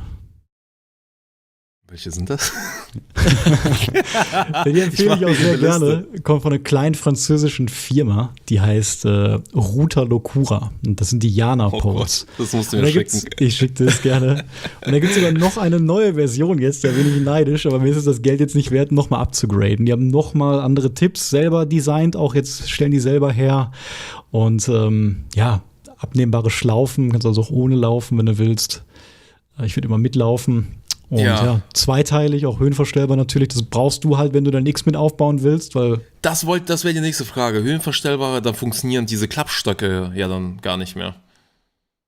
Fallstöcke, sorry, nicht Fallstöcke. Es gibt auch Stöcke, die haben dann ein Ding zum Klappen und dann trotzdem zum Höhenverstellen. Ja, also Decathlon hat zum Beispiel jetzt gute Stöcke tatsächlich rausgebracht. Die arbeiten da mit Simont zusammen. Das ist da so die Profi-Sportfirma aus Chamonix. Und die haben jetzt echt auch coole Carbon, oder war es Carbon, ich weiß gar nicht mehr. Auf jeden Fall sehr gute und leichte Stöcke auch rausgebracht. Für einen fairen Preis, finde ich auch. Aber ja, es ist wäre ein großer Zufall, wenn deine Körpergröße genauso passend für die Trekkingstöcke wäre wie die Höhe vom X mit. Weil dann könntest du wirklich Einteiler kaufen. Die sind natürlich noch ein bisschen leichter, weil du kein Gelenk dann brauchst, aber ist halt auch ein bisschen blöd, wenn du mit dem Zug dann vielleicht nach Hause fährst und willst die dann kompakt irgendwie dann mitnehmen. Ich habe eigentlich immer Zweiteiler, die haben so ein kleines, sieht man nicht so gut, so ein kleines Gelenk, wo du dran drehst. Ja, aber da gibt es viele gute Marken und auch Black Diamond, das ist ja gerade beim Rucksack erwähnt, die sind da erstaunlich stark auch, was Trekkingstöcke angeht, dafür, dass es jetzt, sag ich mal, auch so eine größere, mainstreamigere Firma auf jeden Fall ist. Ja, meine Kork-Griff-Trekkingstöcke sind von Black Diamond, glaube ich. Bin da sehr zufrieden. Oh, ich habe meine von Leki, aber die sind, ich weiß nicht, die habe ich für GR20 gekauft, da war Gewicht gar kein Thema. Ich wüsste nicht mal, wie schwer die sind, keine Ahnung. Ich hoffe, ich habe damals gute gekauft, weil die will ich nämlich noch benutzen. Aber ich hatte die gerade nicht hier, deswegen weiß ich nicht. Also zumindest muss der die Poles nicht im Rucksack tragen. Deswegen rechnen die auch viele aus dem Basisgewicht raus. Aber ist natürlich trotzdem, du merkst es, ich finde, immer extrem. Wenn du halt wirklich die immer benutzt und du musst bedenken, du läufst dann am Tag mal deine 60.000, 70.000 Schritte auch vielleicht. Wie viel Energie, Kalorien spart der Körper sich ein, dadurch, dass er immer diese Mikrogramm weniger hochheben muss. Ja. Wir haben mal getauscht, Robert, auf dem Trail, das war der Wahnsinn, wenn ich dann tausche. Ich habe ja, glaube ich, Aluminium und dann mit den Carbon-Dingern, das ist schon ein Weltenunterschied, damit zu laufen. Ne? Man merkt das hier am oberen Unterarmmuskulatur irgendwann. So vom Tragen, Anheben und gar nicht vom Abstoßen, aber genau von dieser Winkelbewegung. Ja. Und du merkst es teilweise, wenn du zu fest zudrückst, dann geht es auch so ein bisschen in die Unterarm-Handmuskulatur halt auch dran. Ne? Also deswegen, ich denke mal, Schlaufen haben ja deine auch. Das ist immer super. Aber ja, da gibt es auch von Durston gute, die Iceline Poles. Zipex hatte auch welche im Angebot. Und noch ein paar Modelle. Ich kann immer gerne auch ein paar schicken. Mann, ich weiß nicht, ob ich mir mit dem ganzen Thema einen Gefallen tue, sag ich jetzt ehrlich. Es wird teuer auf jeden Fall, wenn du willst. So ein krasses Rabbit Hole. Weil beim Bikepacken ist halt, oder beim Rennrad, du hast halt nicht so viele Dinge, die du mit dir schleppst. Also deswegen ist eigentlich da das Thema Schlafsetup so das Allerwichtigste. Alles, was drumherum ist halt schnell erledigt. Ja. Stirnlampe, Powerbank, irgendwie ein Kabel, Zahnbürste, das war's. Ja. Aber da hast du beim Wandern Schuhe ist ein Thema, Stöcke ist ein Thema, weil du halt alles am Körper trägst. Ja. Auf dem Rad ist, wie wir es schon eben hatten, ist so viel mehr das Packmaß, natürlich auch das Gewicht, aber wenn es noch kleiner zu verpacken, zu verstauen ist, natürlich nochmal geiler, weil da ist der limitierende Faktor. Aber du merkst halt nicht, auf dem Rad merkst du es nicht sofort, wenn dein ganzes Zeug irgendwie 4 Kilo oder 5 Kilo wiegt. Das merkst du nicht. Das ist irgendwie am Ende vom Tag oder vielleicht anhand der Wattzahlen, die du trittst. Aber auf dem Rücken merkst du, ob du 4 oder 5 Kilo trägst. Deswegen ist das ganze Thema, glaube ich, nochmal ist das Spektrum so viel höher. Ja. Und die Philosophie ist halt generell beim Ultraleicht-Trekking, kommt ja auch aus Amerika, dieser ganze Trend, gar nicht halt dieser Konsum und Neukaufen. Das ist echt krass heutzutage geworden, muss ich sagen. Muss ich mir auch manchmal selber so ein bisschen kneifen dann, ne, dass ich schon wieder irgendwie einen Hering kaufe, der da 1 Gramm leichter ist oder so. Aber eigentlich ist die Idee reduzieren. Ne? Erstmal gucken, was kann ich weglassen, was brauche ich mindestens. Und dann gehst du jeden einzelnen Gegenstand durch, der übrig bleibt, den du schon hast und überlegst, wie kann ich da vielleicht noch was modifizieren auch? Ne, also wir schneiden zum Beispiel konsequent. Es hört sich immer so lustig an, aber eine Packliste hat 40 bis 45 Teile. Und wenn du dir jedes Teil anguckst, egal wie viel das wiegt, ob es jetzt 1 Kilo wiegt wie beim Zelt oder die Zahnbürste, die 10 Gramm wiegt, wenn du überall nochmal 5 bis 10% einsparst oder auch vielleicht nur überall 5 bis 10 Gramm, dann macht es halt auf 40 Teile dann schon fast diesen Kilo auch aus. Ne, deswegen kannst du halt, also dieser Running Gag ist halt immer, die Leute schneiden ihre Zahnbürsten ab, ne, zur Hälfte. Wir haben halt so spezielle Bambus-Kinderzahnbürsten, die sind ganz kurz. Wir schneiden die Schilder ab aus unserer Kleidung, ne, bis zur Unterwäsche, Schuhe aus dem Zelt. Und wenn du mal dann alle Labels zusammenlegst, hast du so einen Haufen in der Hand. Und wenn du den wiegst, dann hast du auch nochmal deine 30 Gramm gespart. Du schneidest am Rucksack Schnüre ab, die du halt nicht brauchst. Zum Beispiel, wenn du nicht in Amerika oder in Rumänien unterwegs bist, brauchst du diesen Schnüre für den Beerenkanister zum Beispiel nicht oder gewisse Seitenspannschnüren. Also du kannst auch selber schon dein Gear dann echt gut modifizieren oder Zelte haben viele optionale Dinge, wo du was sparen kannst. Und wenn man dann sich ein Set ausgesucht hat, was funktioniert und du bist damit zufrieden und dann gehst du nochmal hin, modifizierst das und dann kommst du halt auf diese krassen Werte von teilweise unter 3 Kilo für die ganze Liste. Es motiviert mich jetzt auch wirklich einfach loszugehen. So, ich habe auf den nächsten Tagen habe ich auf jeden Fall einen Tag frei, wo ich mal das Thurston-Zelt mal wirklich in meiner Praxis nutzen kann. Aber es ist, wie du sagst, du hast die Tour. Und dann hast du noch etwas, was nach der Tour so mit sich bringt. Diese Überlegung, sich nochmal alles anzuschauen, so was kann ich noch ändern. Deswegen bin ich auch bewusst beim ersten Mal mit vielen Sachen losgelaufen, einmal um zu gucken, dann auszubreiten, so okay, was davon hast du nicht benutzt, was davon hast du benutzt, war das wirklich notwendig, kann man das irgendwie austauschen und allein schon, dass dein Kopf so damit beschäftigt ist, ist schon geil irgendwie, dann irgendwie das nächste Mal loszulaufen und zu sehen, okay, jetzt ist irgendwie nochmal effektiver, jetzt macht das mehr Sinn, jetzt ist es leichter, ich komme weiter voran und es macht Spaß. Ja, auf jeden Fall. Ja. Also 90% der Zeit bei dem Hobby sitze ich echt nur zu Hause und gucke mir Listen an und Gieren. Was kann ich da noch rausschneiden? Halt die Zwischenwand, komm, wir holen sie jetzt raus. Und ich überlege, was kann ich am Kissen sparen, wie kann ich das in einer Reihenfolge aufbauen. Das macht halt mir super, super Spaß. Ne? Robert, das ist ja auch ein Topf, ne, zum Kochen, so einen ganz kleinen Titan. Wie viel Milliliter hat der nochmal deiner? 300, 400? Ja, 350, glaube ich, oder 400. Genau, und der hat keinen Deckel und auch keinen Henkel.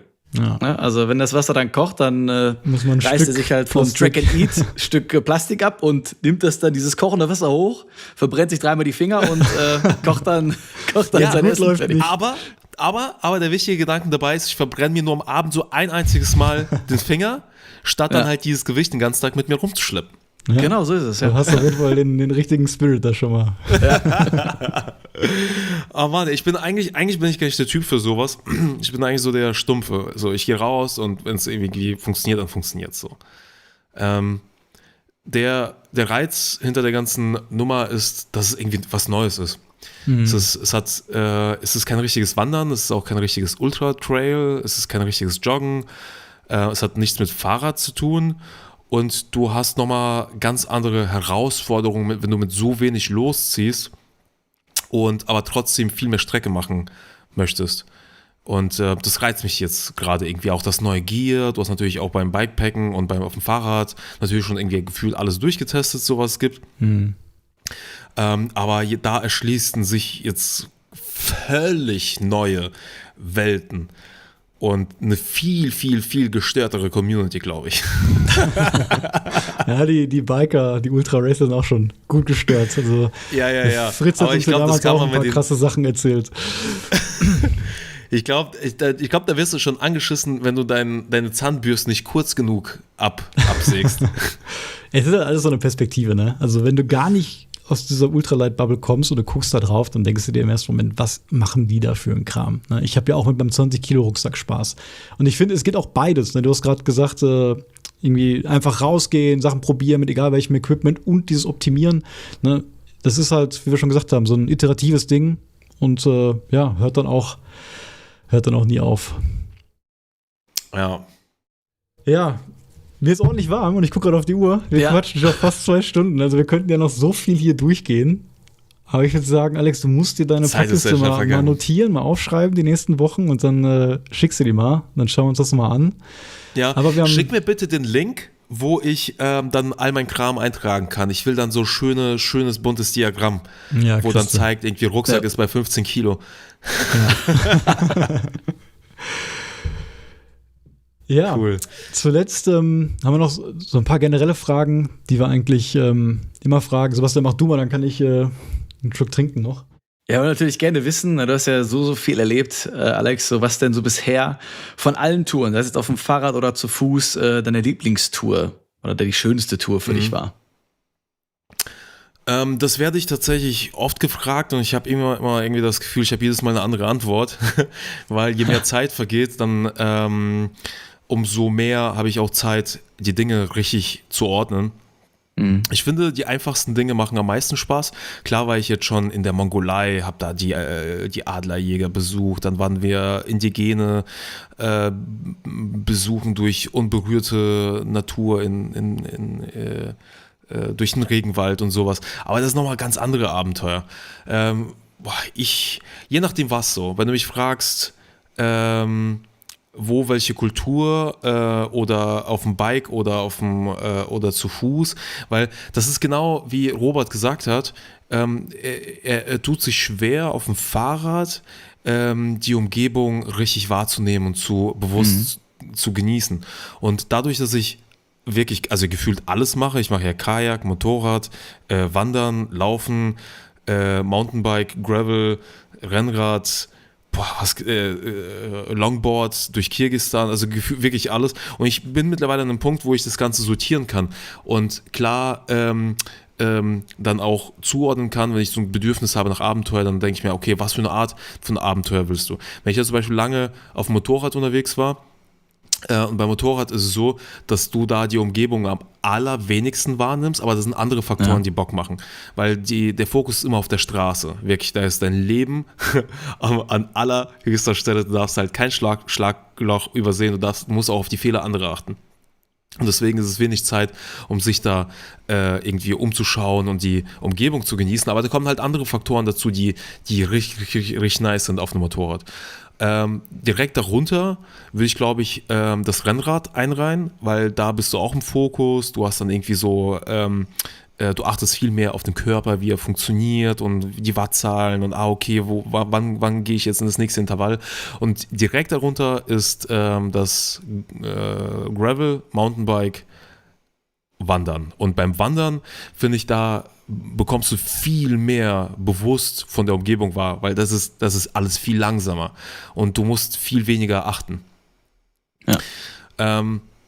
Deswegen ist diese Frage eigentlich recht komplex und nicht so einfach zu beantworten, aber ich sage immer halt so die einfachsten Dinge.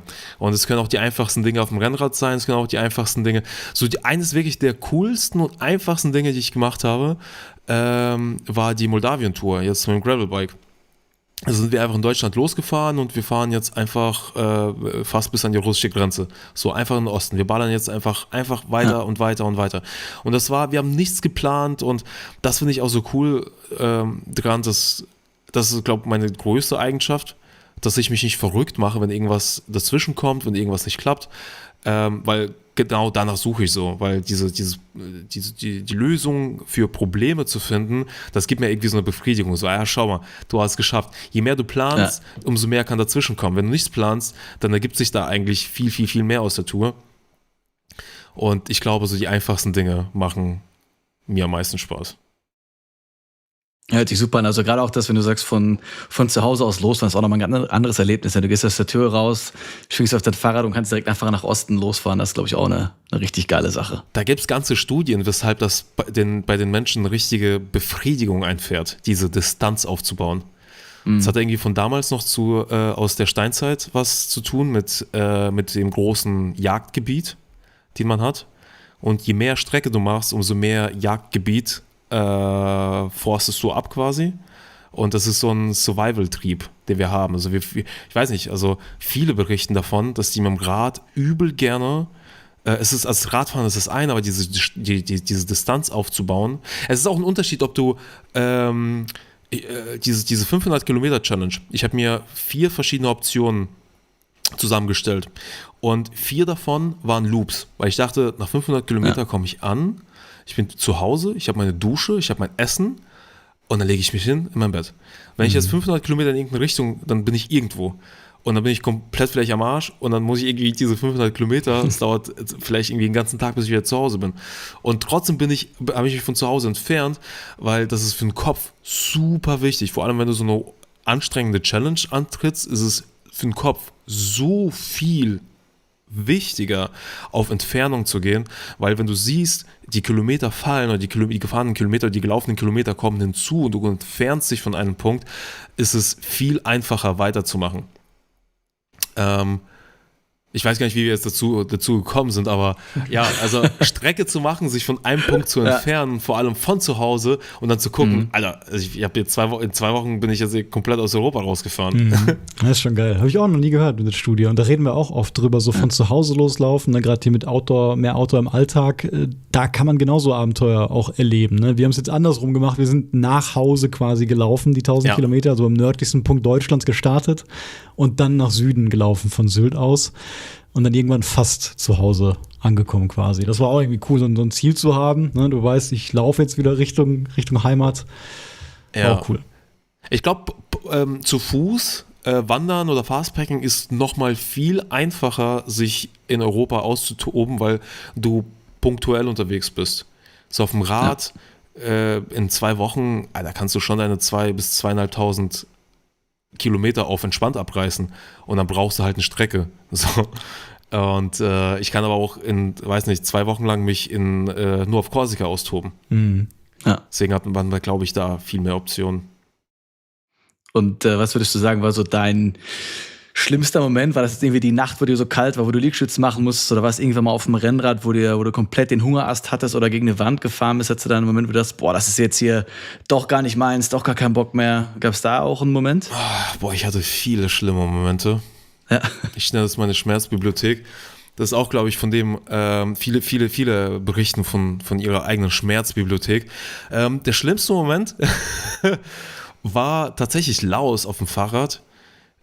Ich habe das sehr schlimm wahrgenommen in dem Moment und auch nach so vielen Jahren nehme ich das auch immer noch als sehr schlimm irgendwie, also trage ich das immer noch als schlimm in Erinnerung. Es war eine geile Erfahrung, es war viel erlebt in dieser Zeit, aber das, was ich in dem Moment empfunden habe, ich war mitten im Nichts irgendwann. Die haben keine richtig funktionierende Infrastruktur. Da war ich mitten im Wald, nicht im Wald, im Dschungel, um mich herum brennt alles, Waldbrände. Und ich war dann auch irgendwann nicht nur körperlich, wirklich sehr angeschlagen, weil das Essen war auch schwierig, die Verpflegung, die haben dann irgendwie so Salzsuppen, also ohne wirklich Kaloriendichte. Ich habe da kaum Kalorien reinbekommen, auch in der Zeit extrem viel abgenommen. Ich bin wirklich, 5 Kilo oder 4 Kilo habe ich abgenommen während der Zeit.